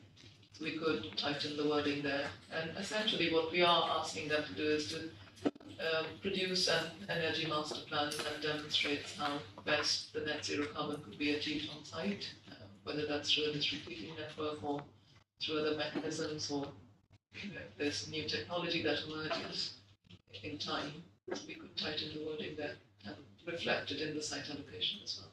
Yeah, I mean, I think there needs to be some clarity between this policy and what's in your site allocations, because clearly you're not talking about necessarily renewable energy, are you? You're talking about low carbon as well. Yeah. So you've got to get them terminology correct. And are you saying that if they didn't, are you saying that their object, it has to be net zero carbon, how they get there is their business? Yeah, is that what you're saying? Yeah. Yeah, just I agree with that. If you look at the canal site proposals, there's not much there about on-site regeneration. Maybe because the wording's a bit loose here, a bit fluffy, and there's a mention of things like microgrids, storage, battery storage, things like that could be written into here, or a commission report, a commission undertaken that looks into what could be developed, even with water differentiation on the canal. There are lots and lots of ways, and that's not really borne out here, I don't feel. So tighter wording is what I'm looking for. Yeah, I mean, I think the issue is what's the objective of the policy? I mean, and obviously there's the objective of the policy is net zero carbon because it's obviously a major development and it clearly sits within the policy of the London Plan. Sure. And it's a question of whether criterion F potentially causes more confusion. You know, any major development proposals should build a low temperature communal distribution system, so heat pumps. I mean, does that mean all of them must do that, or with the objective of the net zero carbon? You know, it's making sure that it's not just a technology saying, oh, this is great, we know there's this technology out there. It's what it's actually trying to achieve. Yes. Yeah. Okay, thank you very much, Ms. Brown. Spotted as such as, on F, it says large scale development schemes such as those in opportunity areas. I mean, why just not? Schemes must explore as opposed to such as, and I mean, it's the issue, isn't it? Is it a large scale development? Yeah. And it's not a question of exploring the opportunities, it's as part of the set of tools to achieve net zero carbon. This is one of them, but then it's and I understand that. It's just, but then is it worth putting it in a policy because you've already got a net zero carbon policy? I mean, it's, you know, it becomes when do people just put forward a particular technology, sort of like name checking technologies, rather than actually trying to achieve the objective, and that's the thing that the council's got to address. yeah, I mean, The key point in that criteria actually is to require opportunity areas to produce energy master plans. So that is a requirement specific to opportunity areas, which doesn't apply to other major developments in the borough. So scheme proposing 100 homes, it would be disproportionate to ask them to do such an exercise. They would produce an energy statement, but not a master plan. So I think that's the key difference, and I think we can tighten the policy and make that very clear. Gentleman, Kensington Social.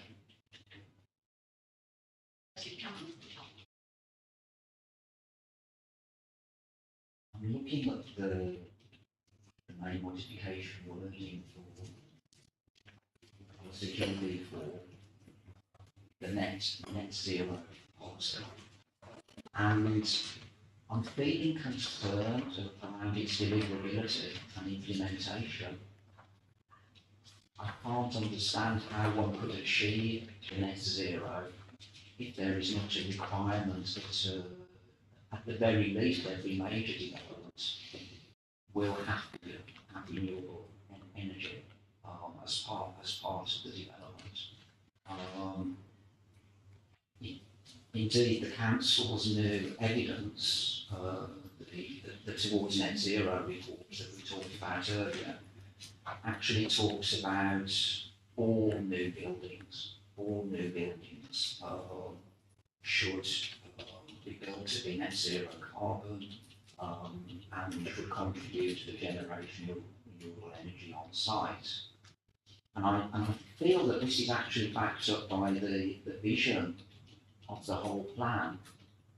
I'm a little confused as to what is the vision, but anyway, in terms of the submitted document, it says that under green, it says that it will put this at the heart of all new development. It doesn't say just some or just major, it says all new development. And then it explains that, it's descriptive paragraphs about that vision, then talks about achieving the net zero as a borough.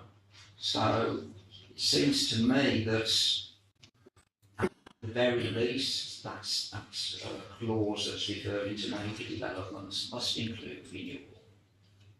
But really, if we're to achieve the aspiration, the overall vision, then actually this should apply to all new development and not only major development.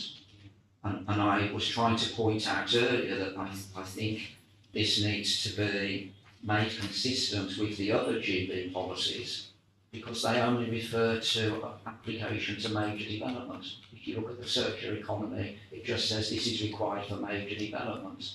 I don't think we can be consistent unless we apply it to all development. Okay, I mean, that's something that I'll have to consider. Okay, thank you. Ms. Almond? Representing citizens' advice in the policy.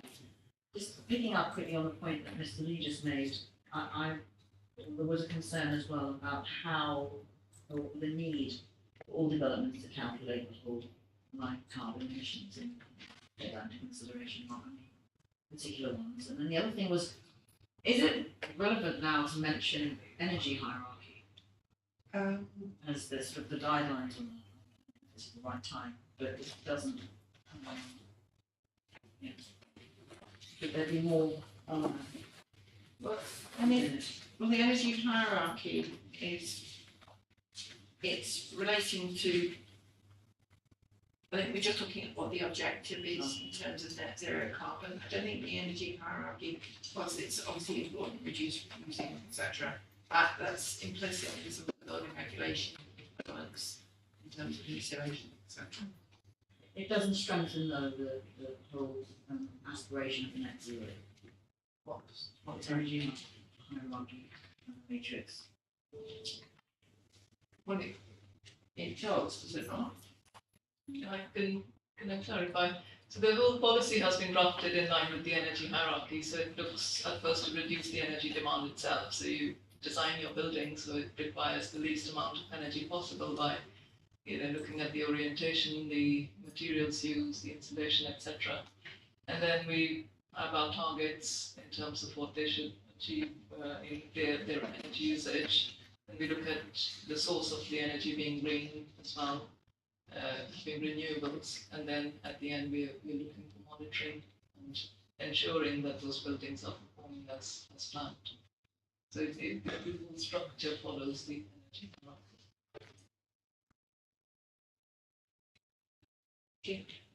In terms of energy strategy, you've referenced getting rid of the most up-to-date energy assessment guidance, so I'm okay with that.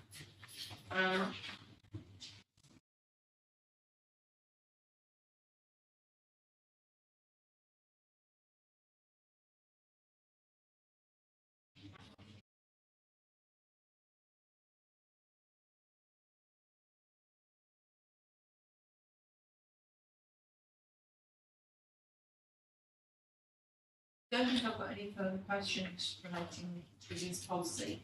I mean, the fundamental issue for me is whether you should be going further than the London plan.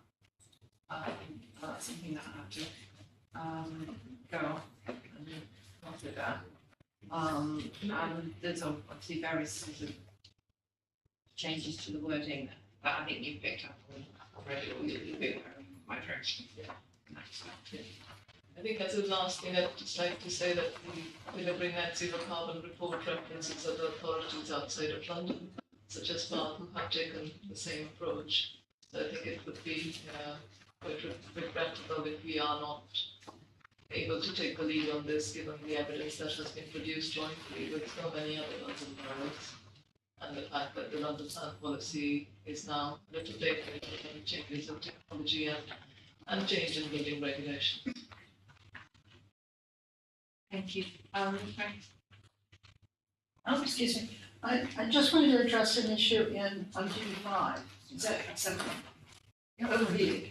One of the aspects we have is the increasing trend toward retrofitting air conditioning to domestic buildings, which actually have reached the point where there's basically no planning permission required.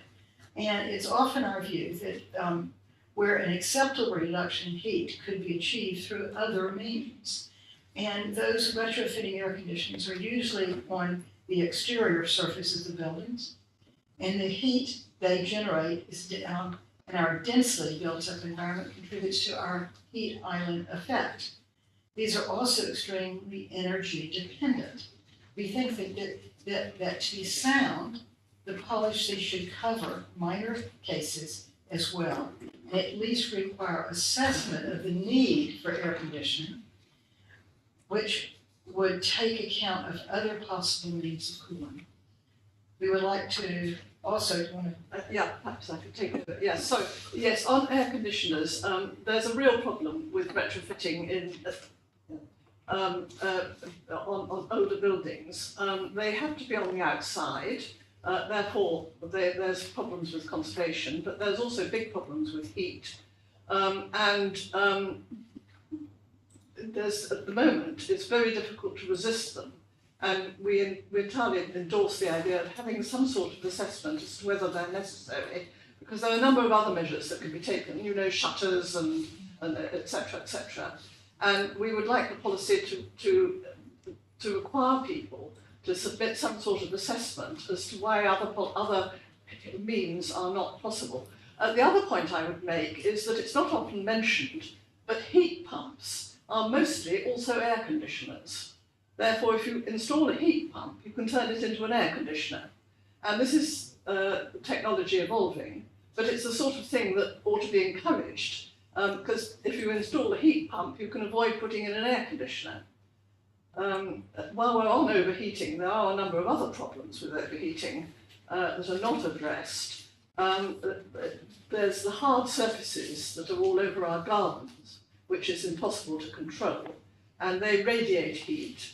There's the fact that people are constantly retrofitting or building extensions, including upward ones with roof lights and big glass extensions on backs of buildings, which are causing those buildings to overheat, which means they're going to require air conditioners.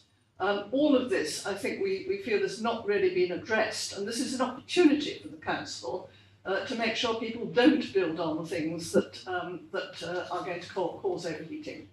If I may add just one other point, is that we see basement applications constantly.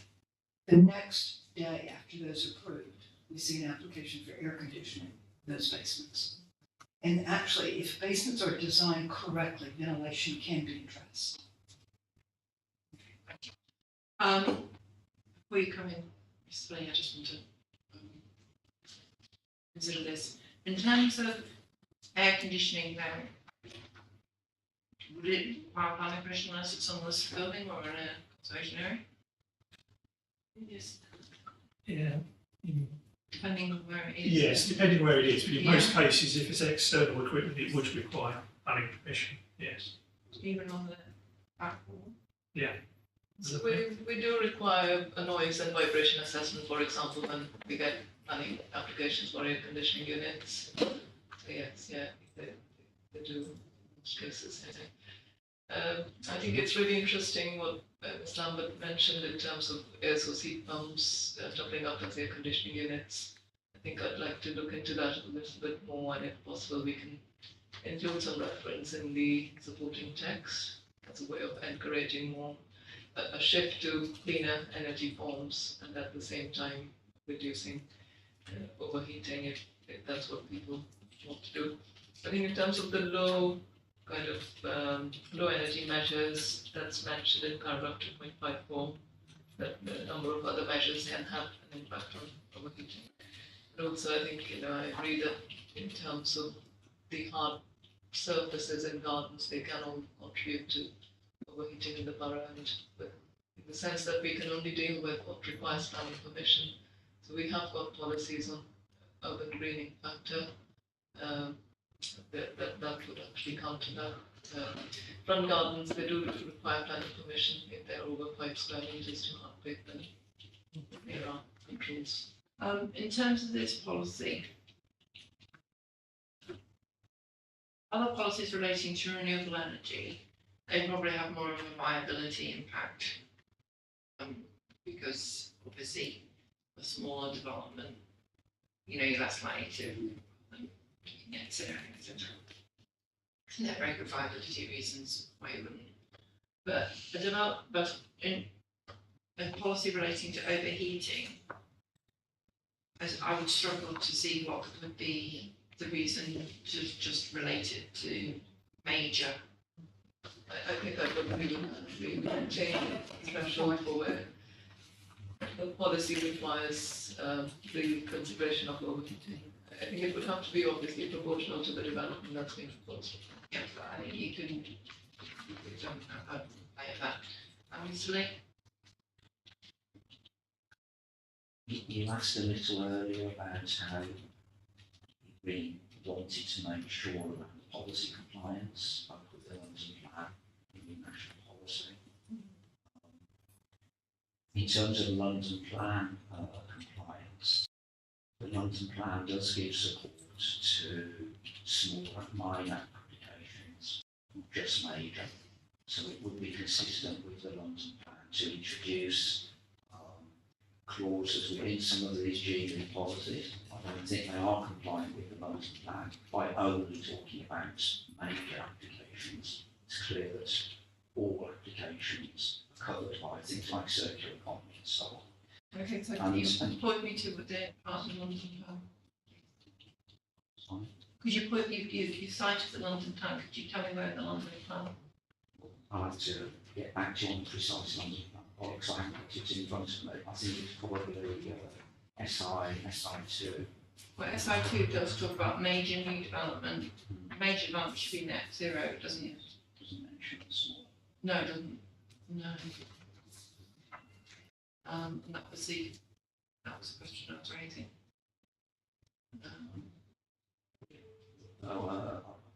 Sorry, I haven't got it right next to me, but my understanding is that the issue of last resort, in terms of the role of carbon offsetting, but again, the London Plan does talk about the importance of last resort measure.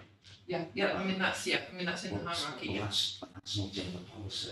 It's just a paragraph that mentions it, but it's not in the policy for it. So I think that's not consistent, and we give the wrong message to the developers. They may not realise that this must be an absolute last resort. Well, I mean, to be fair, I mean, I don't want to argue the toss over it, but it does say that only unless we're robustly demonstrated. So, you know, in terms of that, seems pretty exceptional to me. But, yeah. And then, I think we. finally, in terms of policy compliance, I would just like to mention the Climate Change Act 2008 as amended, the Planning and Compulsory Purchase Act as amended, which are obviously legal instruments. They do require indoor net zero to move towards net zero. Yep. So I think there is, in terms of concern about whether we're converting net zero as the target, I think there is statutory support. Thank you very much. Did you address anything? Sorry, I just wanted to say that we, you know, have been quite conscious as to what the threshold of all of these policies should be, and that we are setting up requirements which are proportional to the scale of the development. So, for instance, in GB4A, which is just about reducing energy demand, going back to the hierarchy, the energy hierarchy, so the first rung of that hierarchy, we considered that all developments could do that they could all optimize their building design to reduce energy demand. But then when it comes to meeting targets, if we've got a small extension, it would be unreasonable and not deliverable to require them to be net zero and have those energy standards which we are setting out in the policy. Briefly, Ms. Lambert. Yes, I don't think we're suggesting that. Oh, I'm sorry. Yeah, go ahead. Oh, sorry. I don't think we're suggesting that. I mean, merely that there should be something in the text which encourages people to look at the heat effects of how they're building things, avoiding south-facing glass or roof lights which are going to heat. And that's a big problem. There's roof lights which heat the floor below and make it, which are almost invariably bedrooms, and make everybody extremely hot and sticky and wanting air conditioners. Something that points people in that direction that can be quoted when you're looking at things. Stevens. If it's okay just to come in on the point about conducted, I do recollect, and I've just been checking the inspector's reports in relation to policy BF1 in the London Plan, and the inspectors concluded that although the London Plan was subject to a high-level viability assessment, amendments to policy BF1 in the London Plan concluded that viability would have to be assessed in detail at the local plan level, and that the priorities for NEA would be affordable housing and subsidies to public transport.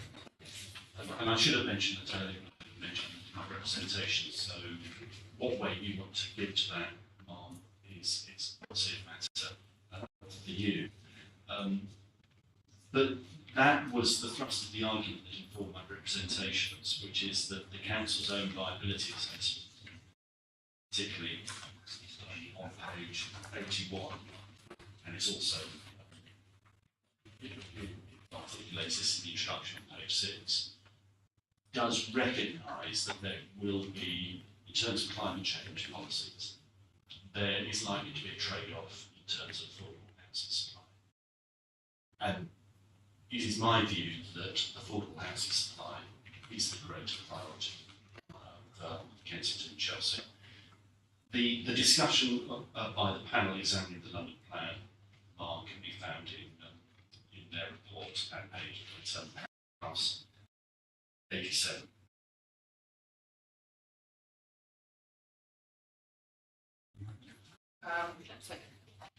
It's all, obviously, it's all interrelated to viability. I'm aware of that. Sorry, can I? Yeah. So I think in terms of viability report, yes, it does acknowledge that, but only in relation to some of the developments. It doesn't say that for all of them. I think as a general conclusion, it says that you can achieve these very high standards as well as have all the other policy objectives. that is the conclusion in the viability report. And I think if we are to meet our commitments as a council and as a borough to be net zero carbon, we need to be looking at regulated as well as unregulated carbon, otherwise those ambitions are never going to be met. So I think, we can deliver affordable housing as well as have higher targets for addressing climate change. I see you next, but I'm going to ask a further question. In terms of the different levels of climate change elements in the viability assessment, it goes up to 6%, doesn't it, of the GDP? Yeah, that's right. I think I placed that in my the hearing statement for the viability. So yes, it says that the range of uplift over the build costs in the viability study update are 1.16 to 6.52. And yes, so it does equate to an average of 7%. So there's a range, 6.52% for residential, 6.5% for commercial, and an average of 7%. And then the range of uplift in the net zero carbon study, page 233, shows cost ranging in terms of uplift of cost from 4 to 7% of the residential typologies. So that's how that was plugged into the viability study itself. And as I said, that the conclusion is that yes, they would generally be viable to meet these onerous standards.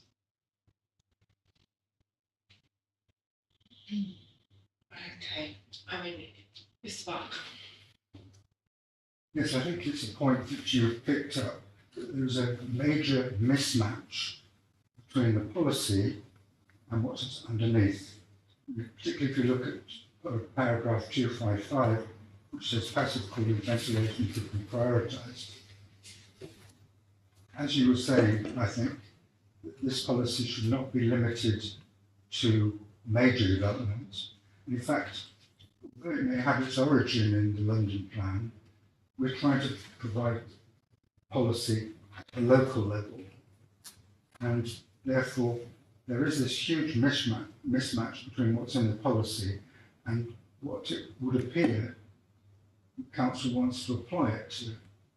So if we are concerned about more than just major development, and there's a question of what is major development in this context, then the policy actually needs to be curated for this local purpose. I think the council, the council has accepted that. Yeah. Okay, I see you've got your paper up, but I really am wanting to draw this session to a close. Very fast, just that page 233 was mentioned just then with the 6.52. That's a Kinsel statement. It's not page 3, page 233 is the I'm getting to it. It's the Kinsel Opportunity Area. So that doesn't spread to others. Oh, through the London plan. No, Okay. No, she was referencing viability assessment. Okay, good. Sorry. Okay. Thank you. But we all need our lunch. Yes, we do. And me more than anybody. Okay. Right. Well, thank you very much, everybody. As I say, I've got to consider that major issue relating to the operational issue related to zero carbon. There are a number of main modifications that the council has taken on board to make the plan more effective. But it's really the in-principle issue that I need to come to terms with. Okay. Well, thank you very much, everybody. I'll close now, and we will see to the app.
by Secretary of State to examine the soundness of the plan.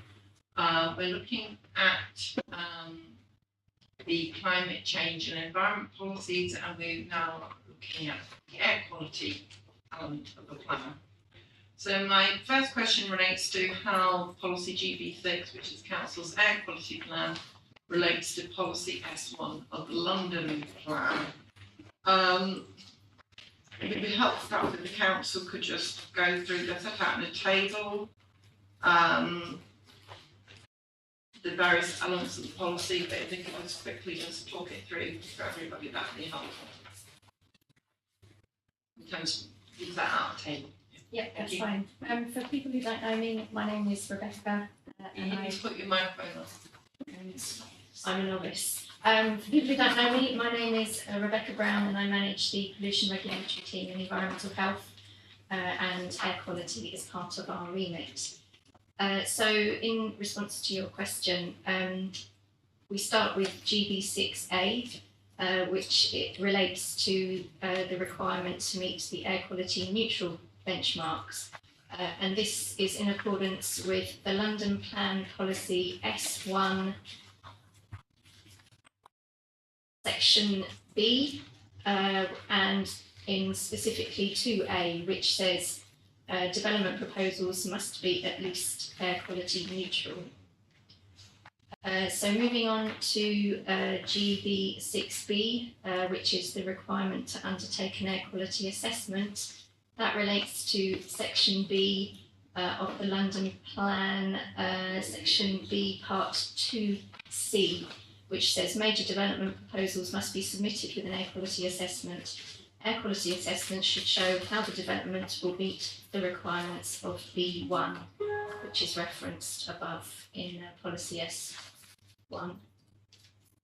Policy GB6C, which for the Council states that major developments located in air quality focus areas, master plan development briefs, etc. are required to deliver an air quality positive approach, and that relates to Section C of Policy 1, which talks about master plans and development briefs for large-scale development proposals subject to an EIA, and focuses on the air quality positive approach. Moving on to GB6D, which is about non-combustion energy. That relates to parts 2A and 2B of the London Plan Policy, and also Section E on the next page, which talks about the air quality neutral aspects. Sorry, where did I get to? You got on to GB 6D. D, right. Excellent. So, It might be sensible just to slow it down a little bit so that people can read it as well. yes, sorry. Let me know when you're ready for me to move on. GB6E. So we're talking here about controlling pollutants from demolition and construction activities, and that is very much centred around the local plan policy D, which talks about reducing the impact on air quality during construction and demolition.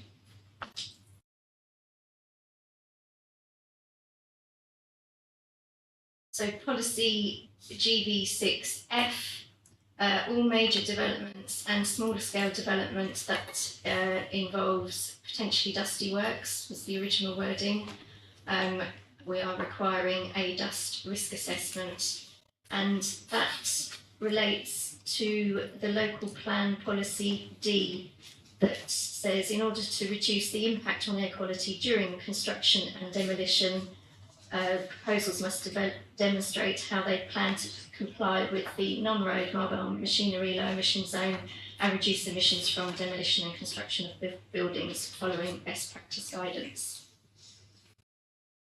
Moving on to GB6G, which is measures to improve air quality on site where at all possible, rather than off-site as a last resort.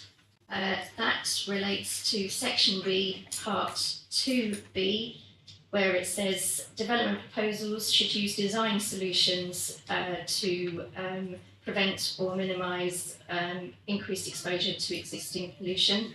Very much looking at the local side of things rather than addressing it off-site. And it also relates to section E, which again is about controlling section E, which is about ensuring that emissions should be reduced on site and only off site as a last resort.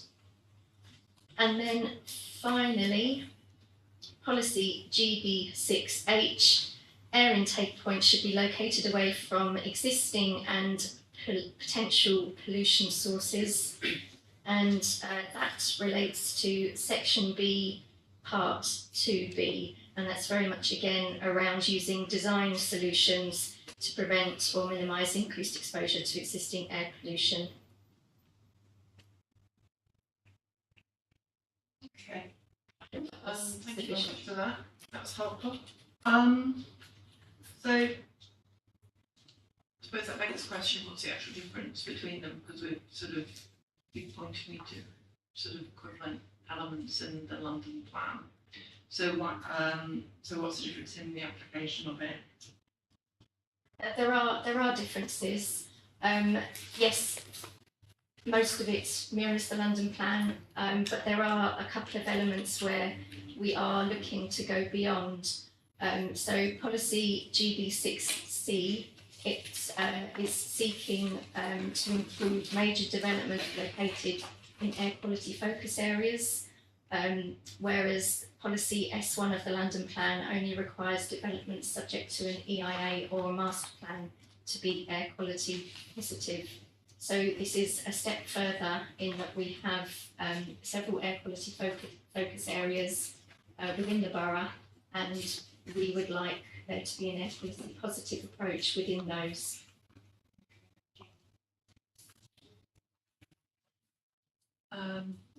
There is one additional difference as well, in that at the moment the requirement for dust risk assessments is for major developments only, and we would like minor developments to be included within this requirement.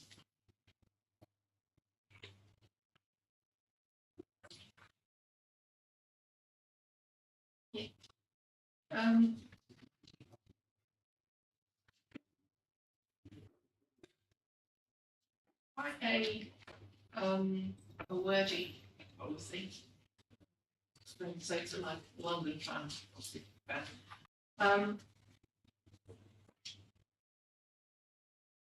Does that impact on its effectiveness?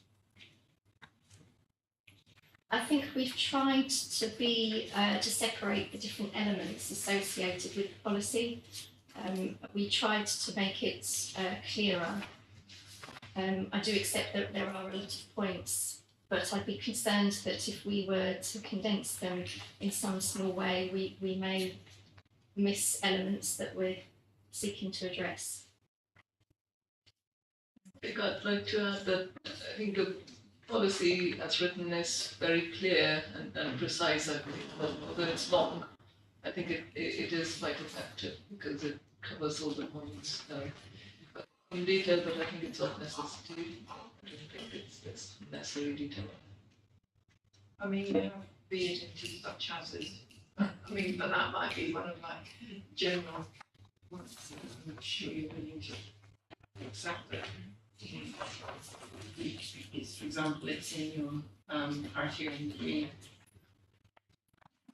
We've got, for examples, all things like that really aren't appropriate in a policy because they're setting out specifics rather than general principle.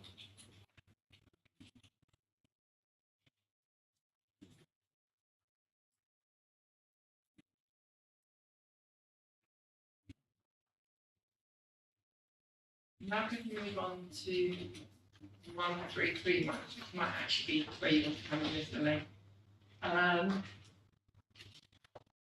Whether the policy is actually supported by up-to-date evidence. And in terms of an air quality assessment and determination of the planning application.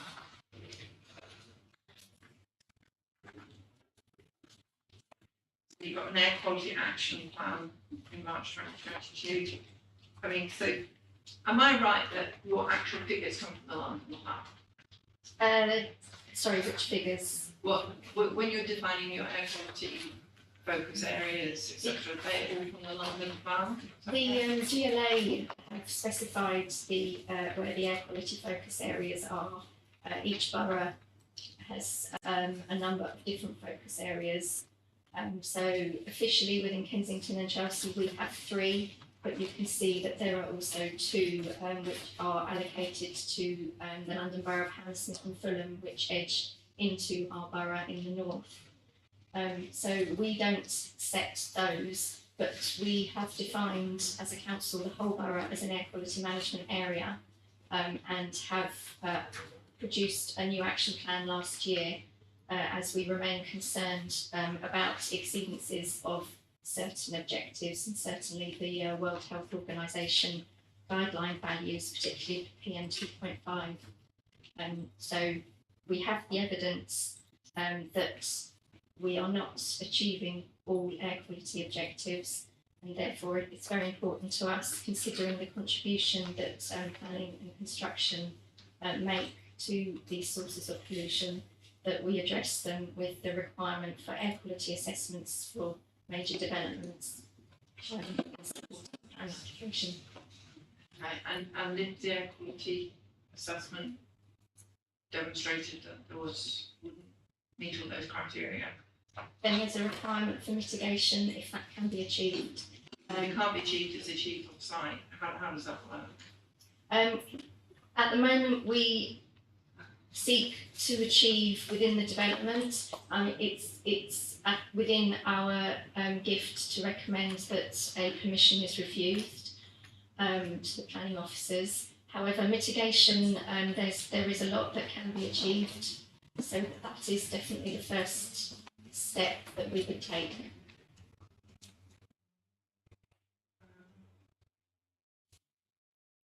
I must have misread it, but is there an element about doing it on site?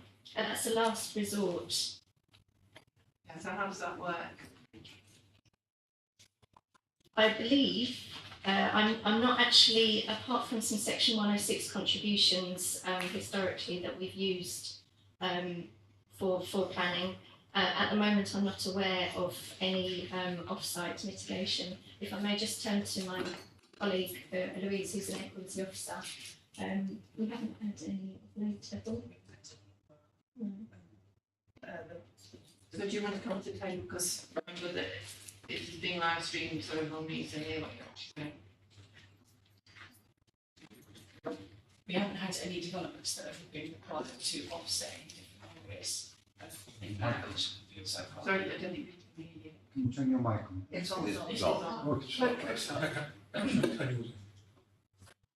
We haven't had any developments as of yet that require off-site mitigation, but within the neutral and positive guidance policies, payments can be made to the council that contribute towards their air quality action plan actions within it, or within local measures within the local area that are deemed appropriate to offset the amount of pollution that would be created. Thank you.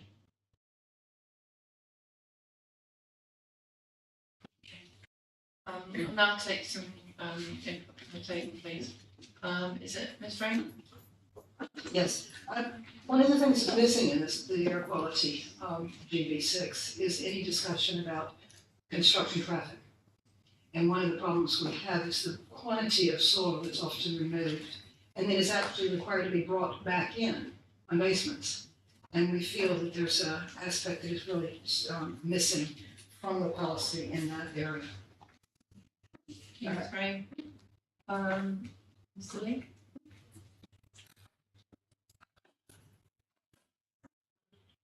In terms of the evidence that we just heard from the council, it's clear, and this is also set out well in the written statement by the council, that the whole of the borough is an air quality management area, because pretty much the whole of the borough is not in compliance with the legal limits, which is not unusual, but that is the case also in Kensington and Chelsea. So, having regard to the national framework, national planning policy framework, paragraph 186, which requires that planning policies need to sustain and contribute towards compliance with relevant limit values, as it says, but as I understand it, it's both the EU values and also the World Health Organization values. So there is national framework, national policy support here for ensuring that there are planning policies which contribute towards compliance with achieving those limits. Given that the borough at the moment does not meet the requirements, we would argue that all of the borough, or most of the borough, should be air quality positive approach, not air quality neutral, because obviously a neutral approach means that the aim is to not make it worse. The development will not add to the problem. That's a neutral approach. But actually, we need a positive approach because we actually don't meet the values that have been set for the limits of different types of pollutants, and that is required by national planning policy. So, to look at specifically to GB6, at the moment, clause A talks about all development meeting air quality neutral benchmarks. It says in accordance with the London Plan. But if you then look at the London Plan policy, so this is SI1, improving air quality A, development plans should seek opportunities to identify and deliver further improvements to air quality. An improvement is not neutrality, it's actually a positive contribution to making air quality better for the people of this borough. So we don't think that London Plan policy is complied with in terms when one considers clause A, which emphasises improvements to air quality. Given that the Mayor of London, since the London Plan, has moved towards a more ambitious policy in the adopted guidance, air quality positive, which the council does have obviously section C on, and we support the distinction between London Plan policy and what the council's doing. The council's going a bit further than London Plan 2021 policy by including a few other things, as well as large-scale development subject to an environmental impact assessment. So we do recognise that, and we support that. But C refers to required to deliver an air quality positive approach. The new London Plan guidance requires not just an approach, but an air quality positive statement. We do think that to achieve C, to achieve the air quality positive approach, actually there should be a requirement to produce a statement as set out in the new guidance from the Mayor of London. So we would like that to be added, that as well as an air quality positive approach, there should be an air quality positive statement. And the final thing is the air quality focus areas was referred to. And I think other people participating today may want to speak for North Kensington, so I don't want to duplicate what anyone might say, but I would refer to London Plan policy. So it's the same policy, SI1, but supporting paragraph 9.1.1, which talks about the issue of London's most deprived neighbourhoods, particularly having poor air quality with all the impacts that has. When one looks at the focus areas that have so far been selected by the council, they seem to be in the better off parts of the borough, with no reference to North Kensington, as far as we can see, in the 3 air quality focus areas. So I think others will speak more on this, but we feel that it's not in conformity with making sure that one addresses the most deprived parts of the borough, where air quality is usually the worst, has most impact. Can I just, before we just want to clarify that point. My understanding was that the air quality focus areas were set by the GLA. Right. So it's not within the gift of the council to set those air quality focus areas anywhere else. That's my understanding, is that correct? The air quality focus areas were defined by the GLA. Sound like? I am a local resident. So yeah, picking up on the point, and you just sort of clarified it, around the fact that the area underneath the Westway has not been designated as one of the 3 air quality focused areas.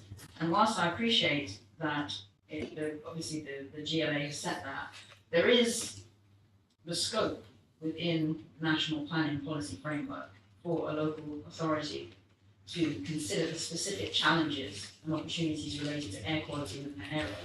So we have, Mr. Lee mentioned deprivation, for example, but we, coming back to Grenfell, and I raise it again, clearly there's always been an issue, there has been, since the fire, an issue around the quality of air. There's been an exponential rise in health conditions related to poor air quality, to pollution, etc.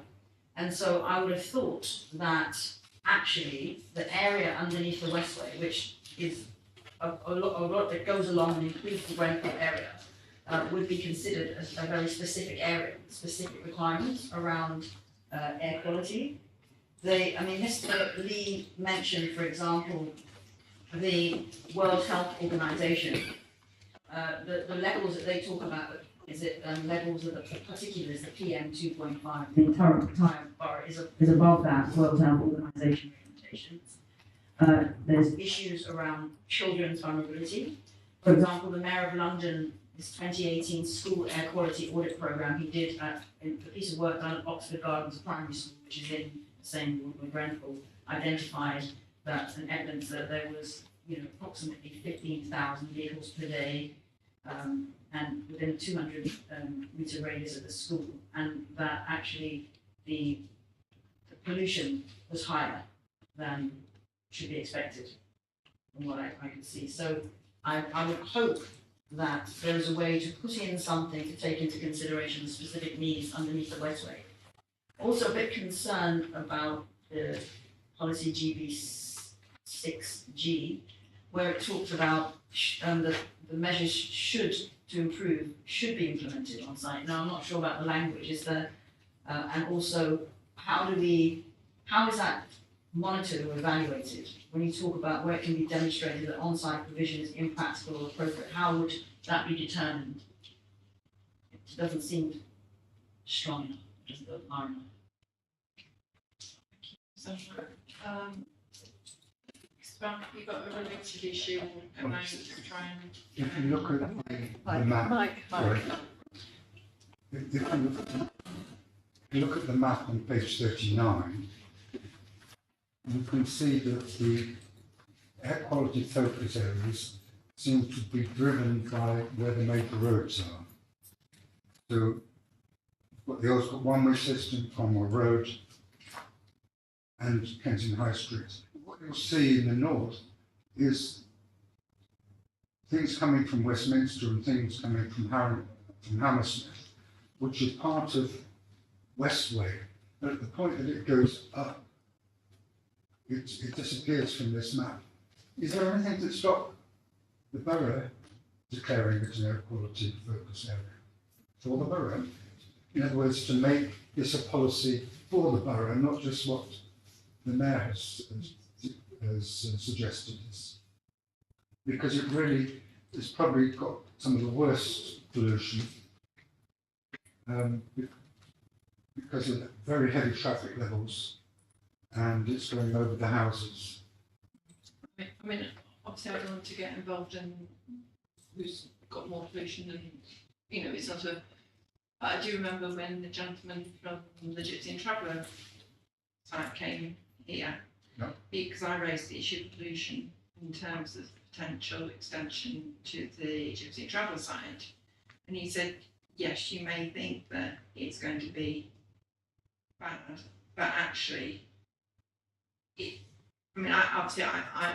don't want to sort of advocate for the council here, but it's in terms of, perhaps the council can address the issue about whether it is within their remit to. That's the point I'm making. Yeah, I mean, let's not talk about the whys and wherefores of it, it's just whether it's within their remit to set out an air quality focus area. So we can approach the GLA with concerns beyond the focus areas that they have recommended. As a council, we have been carrying out air quality modelling based on monitoring data in the borough to look at where we predict we will exceed objective levels. And I don't know if I'm allowed to show a map.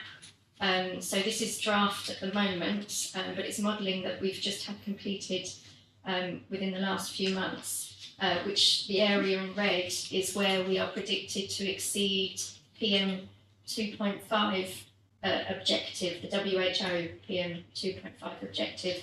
And actually it's not all up in the north. It's very, you know, so this is an aspect that we're actively looking at the moment. So whilst I do understand the concerns about the Westway, our evidence is not that it is as bad as everybody thinks it is, because at the point where it comes to our borough, it is elevated. So it does behave in a different way. Now, that's not to say after we have looked into this more thoroughly, we will be sharing this information with TfL and the GLA, and then that is something that we can look to discuss with them if we believe it is something that is required.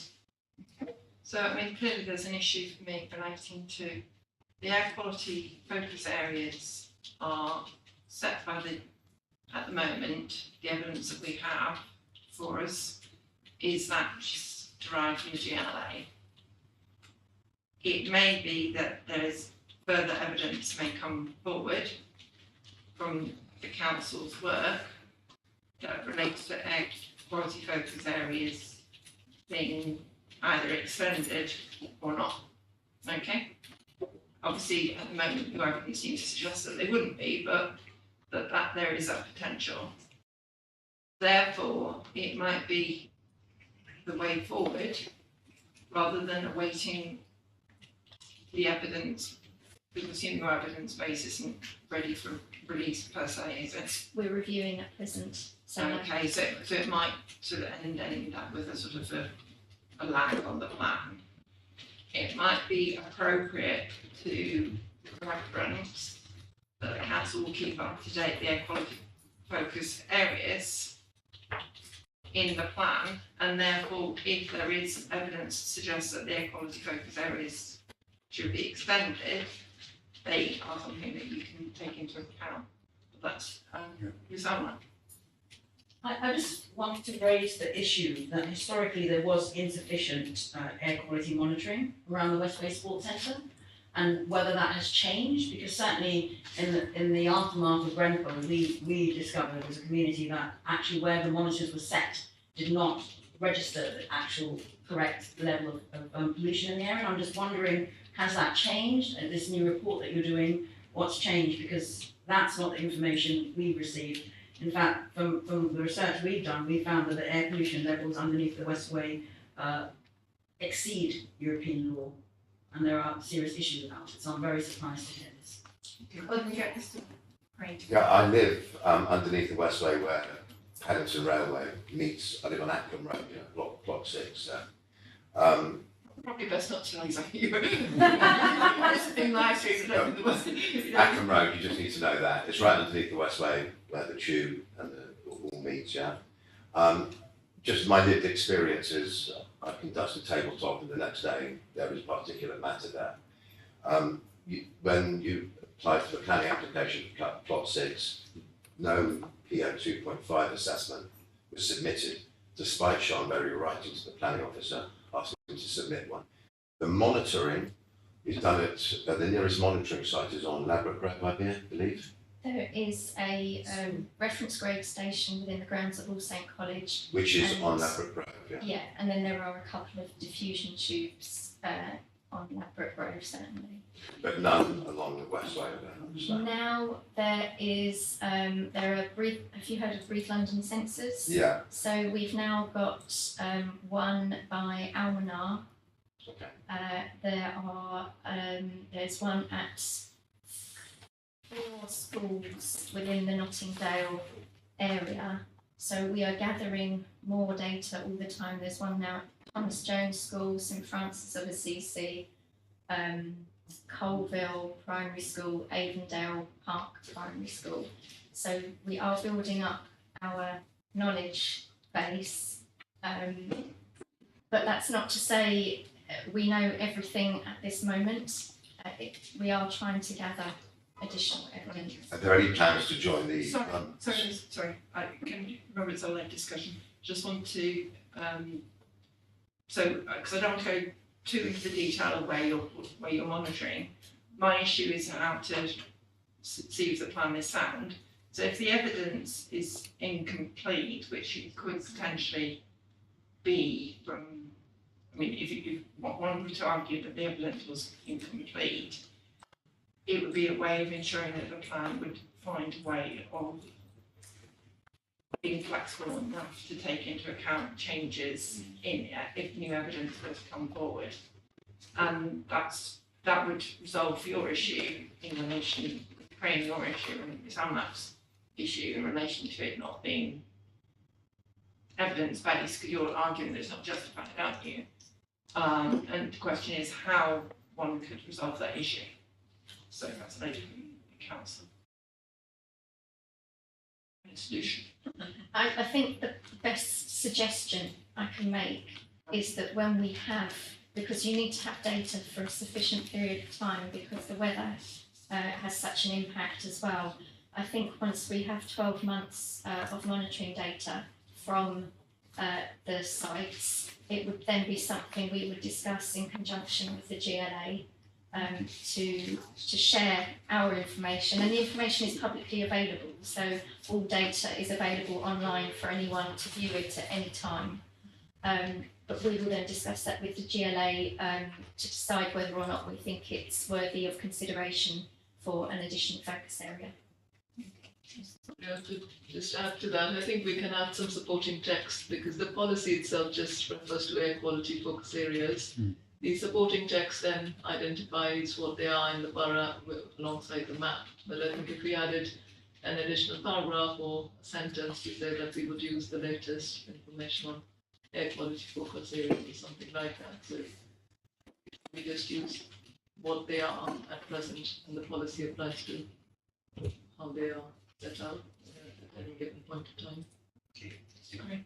Just to go back to monitoring, there's, the Imperial College has London Air, which most of the boroughs, apart from, I think, Camden is, and Kensington and Chelsea, is it the consideration of the plan of the council to join that? So London Air is operated by Imperial College. That's right, yeah. We use Ricardo and the Air Quality England website. Imperial College at the time was invited to put in a tender to data manage our monitoring stations, but Ricardo were successful. When the contracts come up for renewal next year, both Imperial, Ricardo and any other consultants out there will be invited to tender. Only if Imperial is successful would we then become a member of London Air. It's not that our data isn't there, it's just that it's a different website and the two don't reference each other. But it's airqualityengland.co.uk is where our information can be found. I mean, I'm sure that if you wanted to have a sort of one-to-one discussion outside the hearing session, I'm sure the lady from the council would be willing to sort of explain the council's approach to it. But in terms of the plan moving forward, the idea of putting some supporting text saying that those are set on the policies map at the minute, but any up-to-date air quality focus area would be covered by that, and that way the council, if there's further work in their monitoring work is to be undertaken. I mean, in terms of there clearly is a sort of a gap, isn't there? Or as Mr. Bark says, in terms of the map. I mean, it might even just be worth putting a little dotted line, indicative dotted line, just to demonstrate that that's the line of where it is, but it's just not an air quality focus area at the moment because it's not, we haven't got the data to demonstrate that. I'd be concerned about jumping ahead too far purely because, as our map shows, there are many parts of the borough which are predicted to exceed the objective level, and I would rather gather the data first.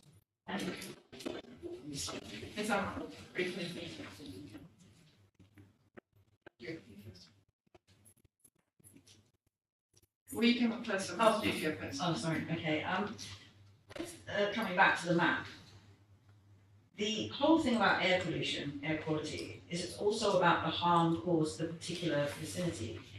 Does the map also take into consideration the fact that, in the north, the density of housing is greater, apart from obviously Wells End, and the number of schools that are actually located under the Westway as opposed to schools located near, for example, the large major routes in the south, the centre of the borough? So the GLA focus areas are based on levels of human exposure, geography, sources of pollution, sensitive receptors. So they have taken that into account in the way that they identified those focus areas. Thank you. Celine?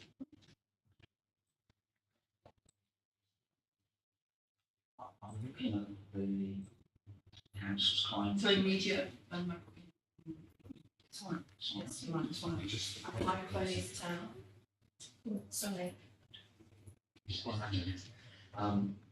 The council has a climate emergency action plan. If you make your microphone closer to you. The council has a climate emergency action plan, which has a section around what it calls very young children, and concern about disproportionate health effects.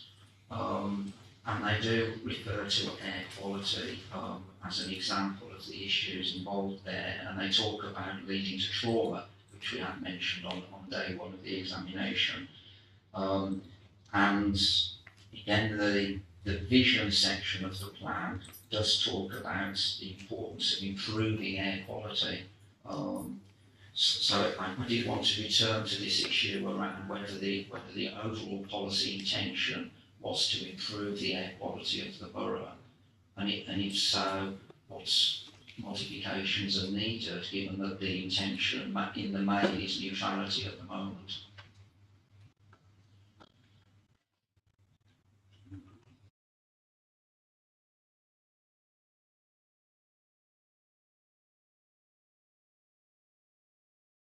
Not sure the council could say much more than they have already, but if they want to give it a go, please do.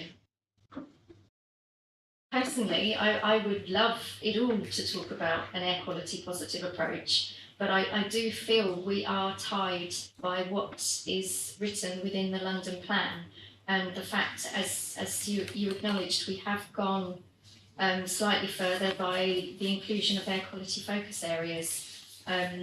So we're very supportive of the air quality approach, and actually you made the original point that you felt that we should incorporate an air quality positive statement as well as just the approach. In our opinion, the air quality positive guidance, because, for example, section 1.1, it talks about an air quality positive approach that has to be accompanied by a statement. For us, the two go hand in hand. So with an air quality positive approach, we would expect to see that statement. Just put your mind at rest on that particular point. But I if I could go beyond and request all development be air quality positive, if the planning inspector tells me that we are able to, then I would be happy to revisit that.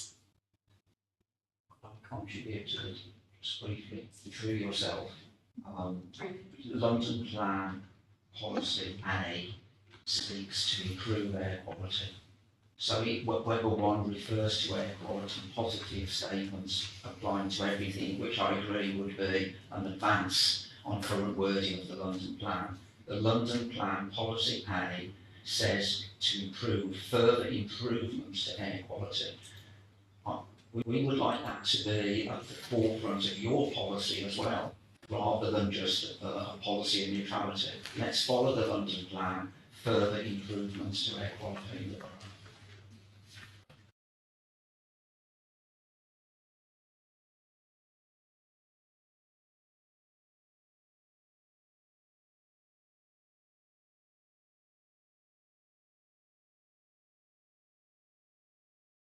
In terms of that, I mean, there's a clear potential main modification just a bit to further improve air quality, sort of generic objective,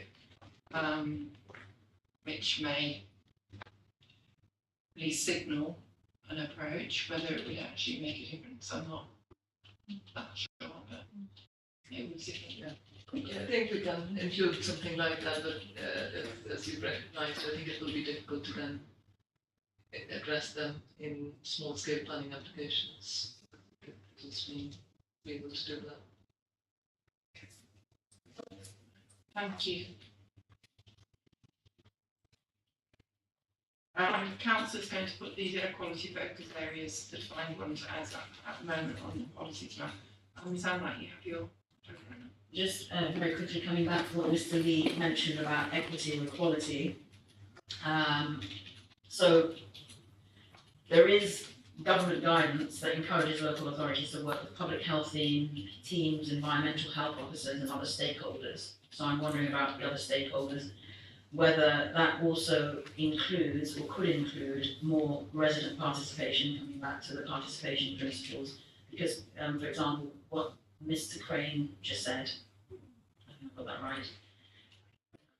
Sorry? Is about lived experience. And they encourage local authorities to work with these various players to identify and understand the air quality challenges in the area and to design policies that are appropriate for their local context.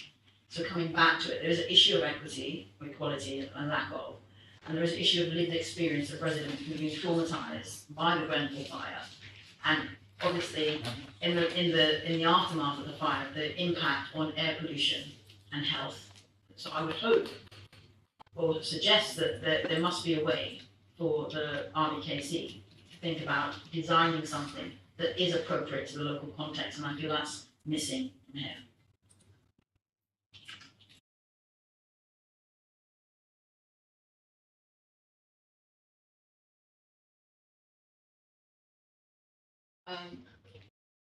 I don't think I have anything further to add in relation to this. The issue of whether an area where people's, I mean, if I'm just what you said, but in an area where people's health is already impacted by the fire, therefore pollution, the impact of additional pollution may exacerbate existing health issues. Is that really what you're saying? Yeah, okay. So the policy itself, the London plan obviously doesn't legislate for that kind of activity, but as a local plan, which is obviously location specific, is would the council, I don't necessarily want it to come back now because you'd have to be thinking of it at this point. But if you could consider if there is a approach that could be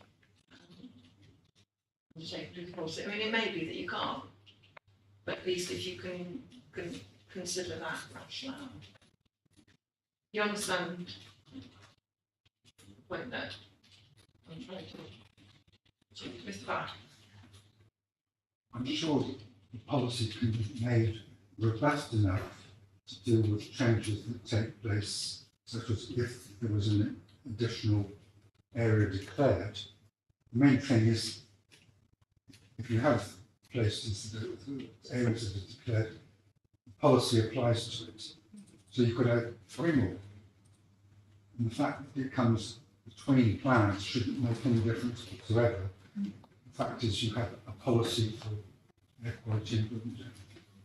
I mean, I think the main issue is the sensitivity of the receptors rather, I mean, to use planning jargon, the receptors are i.e. the people, it's the sensitivity of the receptor to the pollution rather than necessarily the level of pollution. If I can say, Westway has been a running saw for 50 years.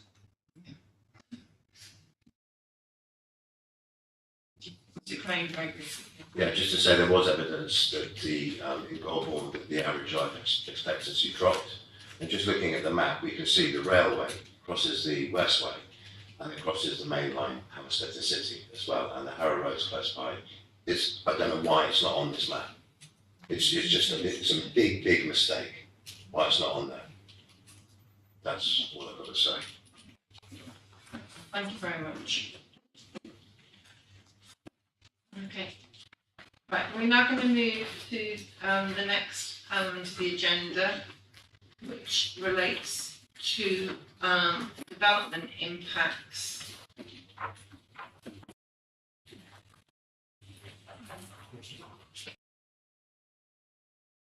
Specifically, policies GB 7, 8, 9 and 10, which are sort of what would be seen as more development management policy considerations, such as construction management, noise and vibration, odour and light pollution.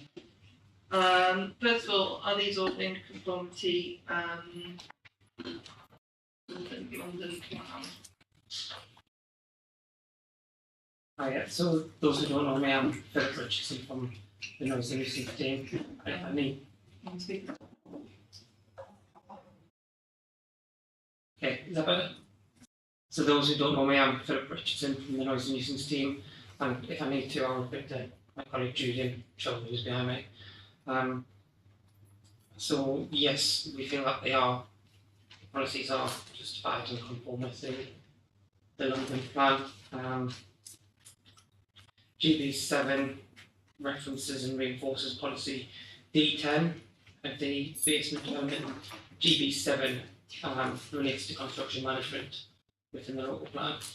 And our policy GB7 requires more stringent restrictions on development via the Borough's Code of Construction Practice and Public Planning Policy, which ensures that the impact on the local environment and residential amenity from development is acceptable.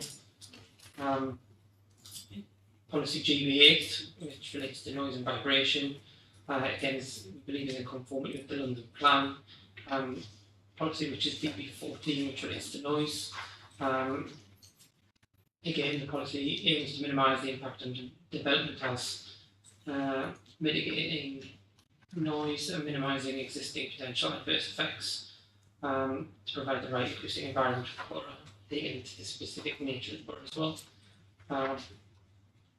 Policy GB9 refers to order, and this is very similar for GB10 as well.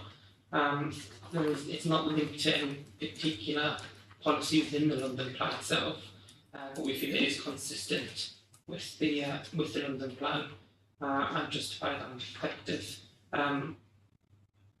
We believe order links into the London plan policy SI1, insofar that it delivers further improvements to the borough's air quality, does not reduce the air quality of benefits that result from the Mayor or the Council's activities to improve air quality. And policy GB10, light pollution, again, this doesn't directly link to any singular particular policy within the London plan, but is consistent with national policy. We feel it's justified and effective, but it does link in with a number of parts of various policies within the plan, namely policy G6, biodiversity, and policy 38 in relation to public realm, where it aims to manage lighting, including for advertisements, in order to minimise intrusive lighting infrastructure and reduce light pollution. Thank you. I asked a question, which was, could any of these policies be in line with, could developments come forward which were in line with these policies, yet still would result in unacceptable impact? Mr. Green, you've got your. Sorry. Cheers.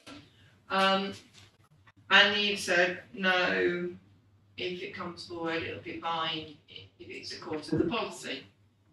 But, for example, GB10 light pollution, I'm playing devil's advocate here, but I don't want to know how to respond to it.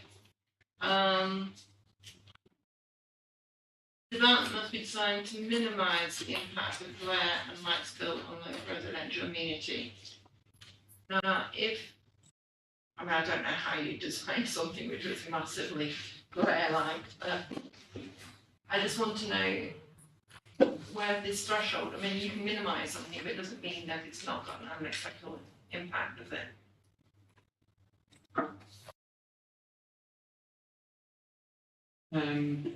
Yeah, so there is sort of cause factors in relation to light from the Institute of Lighting Practitioners, which is what we follow, which is all about reducing sky glow and light glare, and reflections, things like that comes into that as well. Maybe the word minimise should be changed, could be changed to something a bit clearer to make it a bit more robust. So it's the impact. The impact is not unacceptable. I think that's the issue, isn't it? But again, you can clarify one person's unacceptable is another person's acceptable. But there has to be a way of just saying less than minimise, because you could come along and say, I've tried my best honestly to minimise this glare, and you say, okay, you minimise the glare as best you could, but there's still an unacceptable residential amenity on impact on somebody else, you know, and I think that's what really I was coming to. I mean, and obviously that approach is applicable to all three policies. Is that Ms. Lambert or Ms. Frey? Yes, sorry, I mean, basically minimise could be avoid. Sorry, you want to, sorry, basically minimise should be avoid. It should be designed to avoid glare, not minimise it. We're also concerned that this section doesn't appear to apply to advertisements, and we are having increasing complaints about the brightness of advertisements causing glare and distraction, etc. Not just on residential areas, but including residential areas, and we would like to see this go a bit further in that respect. Can you remind me, whether you actually have a policy now for advertisements? We do, but I'd have to look it up. We definitely do, and I think it does deal with brightness, but forgive me, I mean, the thing with advertisements is it's something different. You've got to it's the same legislation, but you can only do it on highway safety or character. Amenity. Amenity, that's the one. Yeah. One of the problems, in trying to control advertisements, particularly the digital changing advertisements, we've been fighting a running battle about the introduction, particularly on telephone kiosks. That's a matter of detail. The issue is that you need to set limits on the intensity of light coming from those sources, and very often that isn't set low enough. The other is the introduction of such advertisements outside the main shopping streets, for example. When you start introducing them in local areas, it's more sensitive. So the issue of extent light or even just avoiding having them in those locations would be a useful improvement in policy. But there is nothing in the plan that deals with that. There's the question of advertisements generally in the plan, but not about the issue of light pollution. I think we can refer to advertisements in the supporting text of the policy in terms of having a separate policy.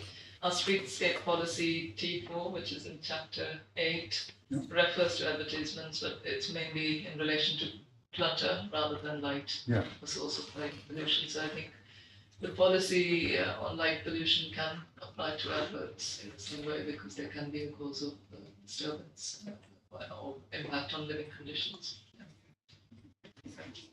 Could you clarify that? Would you, sorry, Mayor? It probably is a new paragraph that's needed because to bring it out as a subject and to say what are the main problems related to it and how it affects certainly residential areas, but even main streets if it's too light, it changes too often, flashing.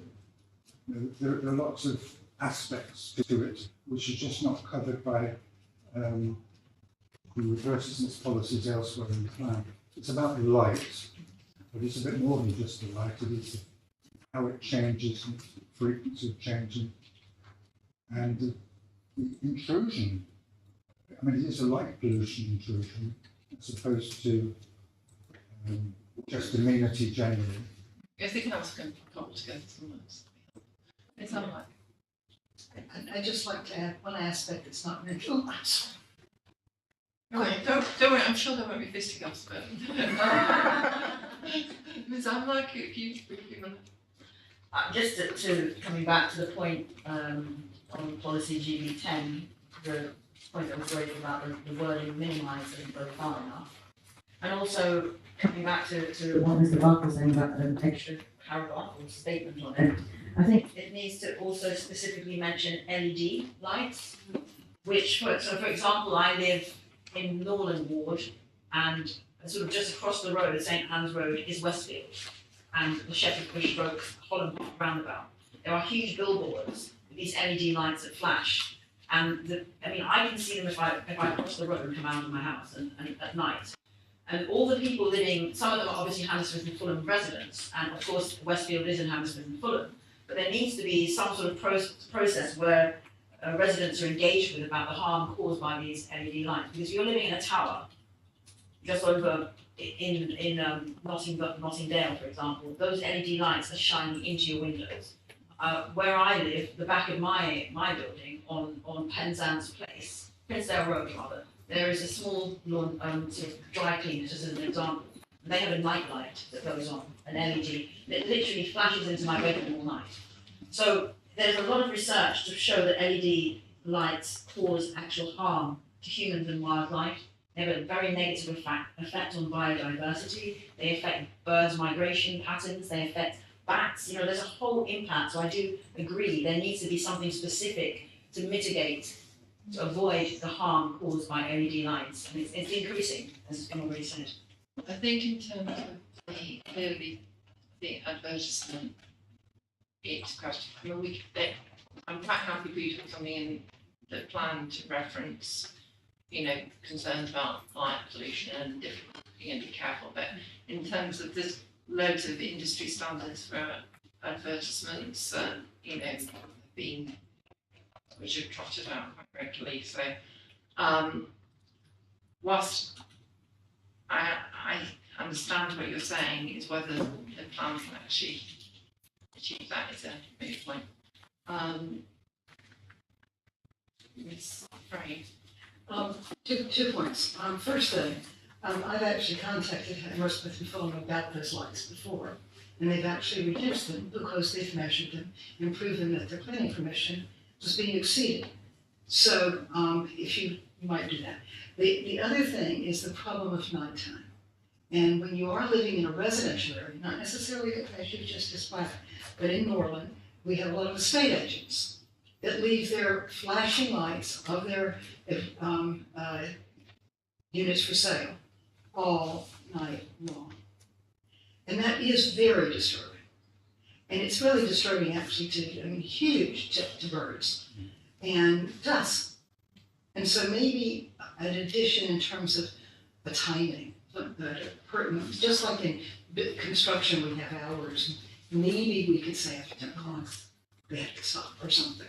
But they, yeah.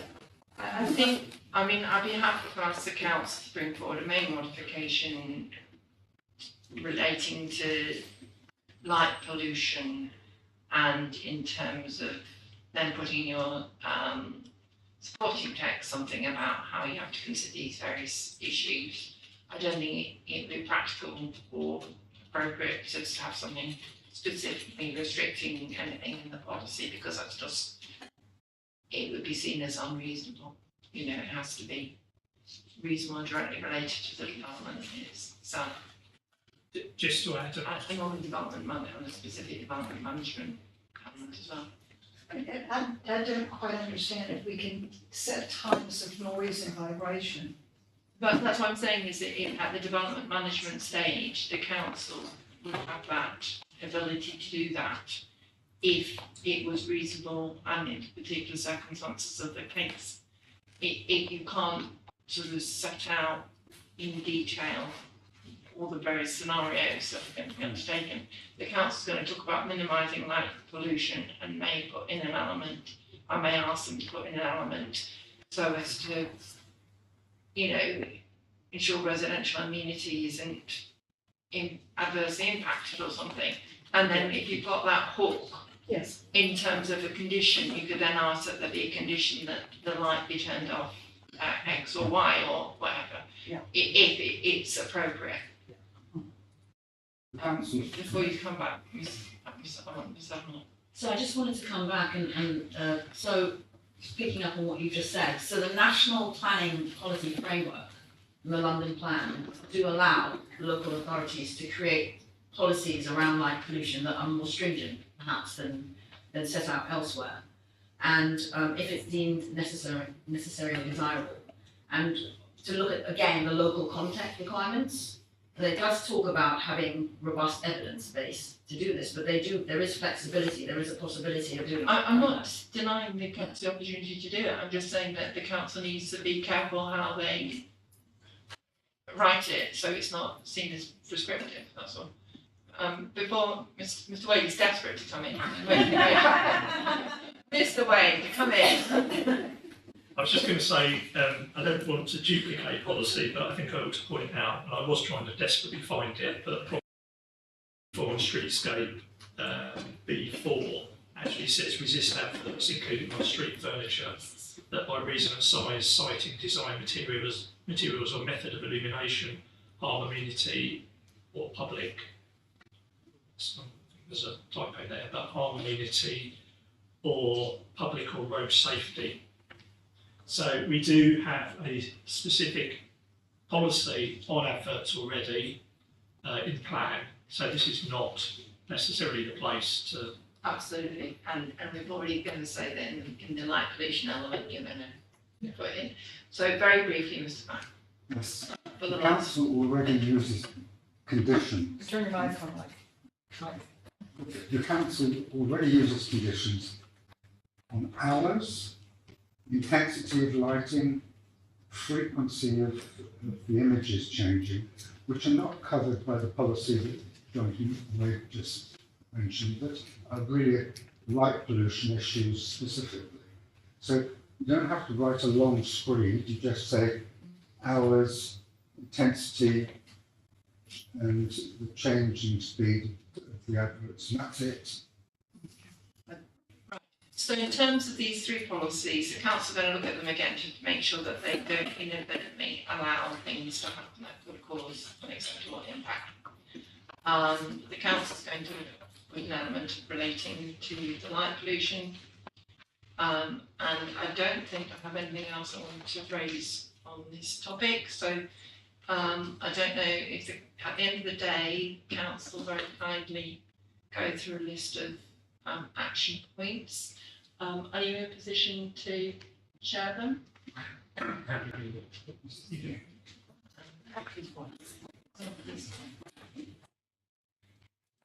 And just to be clear, as I've said previously, these action points aren't necessarily the end of the story. I may decide just completely ignore them, or I may decide that there's additional work that I want to undertake. I obviously have to go away and think carefully about what's been said, so please don't take this as oh, she said something. You know, it may be that I may, on the cold light of day, come to a different conclusion. I'm not, but very briefly, because I've finished today's session. It was just what we're about to hear when we might have it in the form of an action plan table like we did for week 1, because that was very, very useful having that. Just wondering when we might get something like what we had for week 1. I'll leave that to the council. We'll be doing it every each week. But we haven't actually got week 2, have we? No.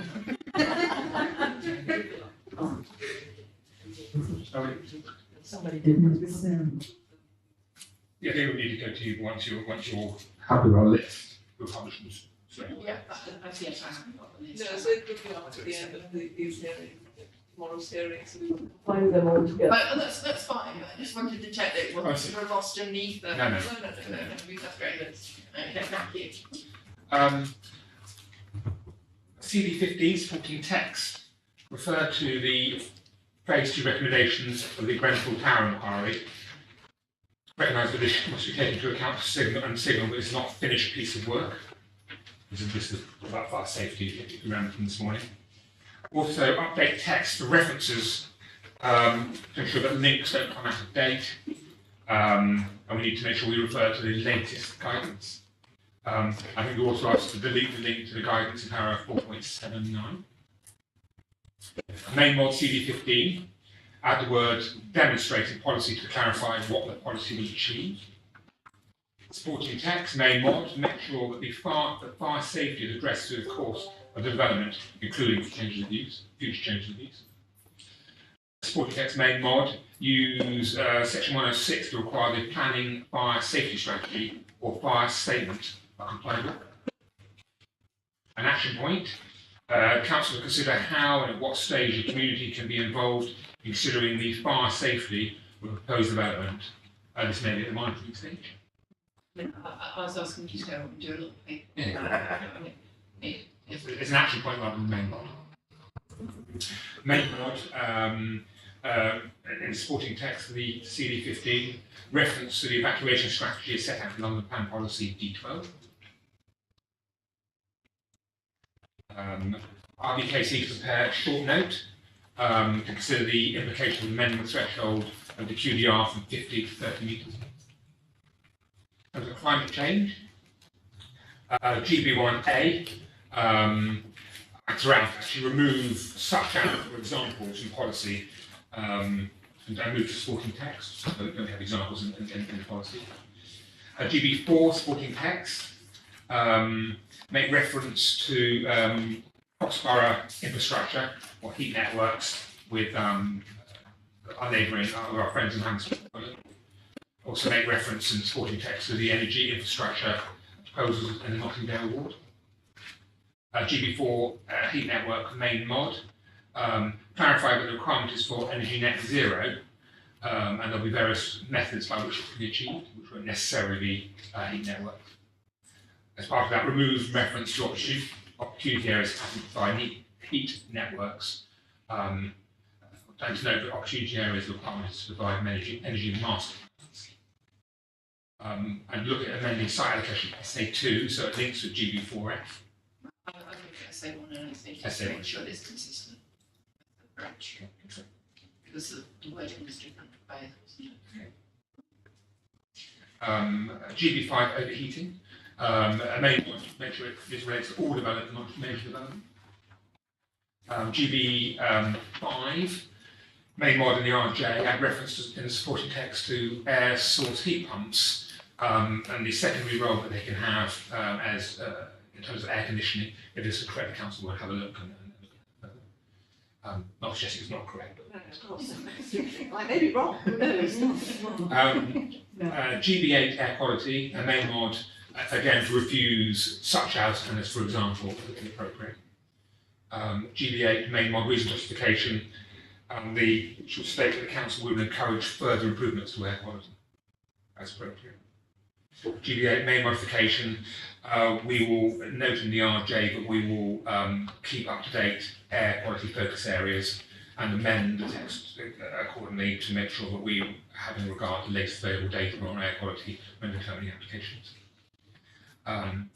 GB8, an action point, the council to consider it as an appropriate way through policy to consider particular air quality, the particular impact on air quality of those living in the Westway, North Kensington area who are already experiencing poor air quality. Sorry, would you?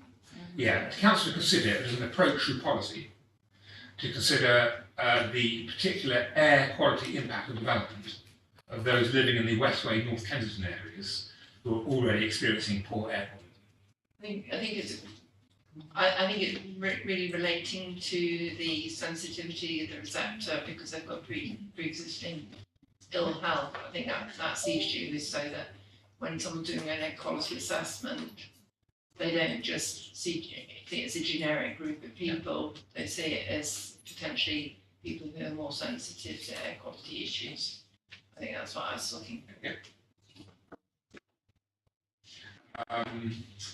GBs 8, 9 and 10, so that's noise, odour and light pollution, and remove the word minimise and replace with not unacceptable impact or similar as appropriate, make it more focused and helpful for our colleagues in DN. Light pollution, further reference to adverts in terms of minimising light pollution in the policy, and similarly in the supporting text of that, make it clear that we consider a range of issues around light pollution and the impacts it can have on the community. Thank you very much. Thank you very much, everybody. I will draw this afternoon session to a close. Tomorrow is the last day of these hearing sessions, so I'll welcome some of you back tomorrow at 10 AM, but otherwise, thank you very much for your input. On closing this up. Thank you very much.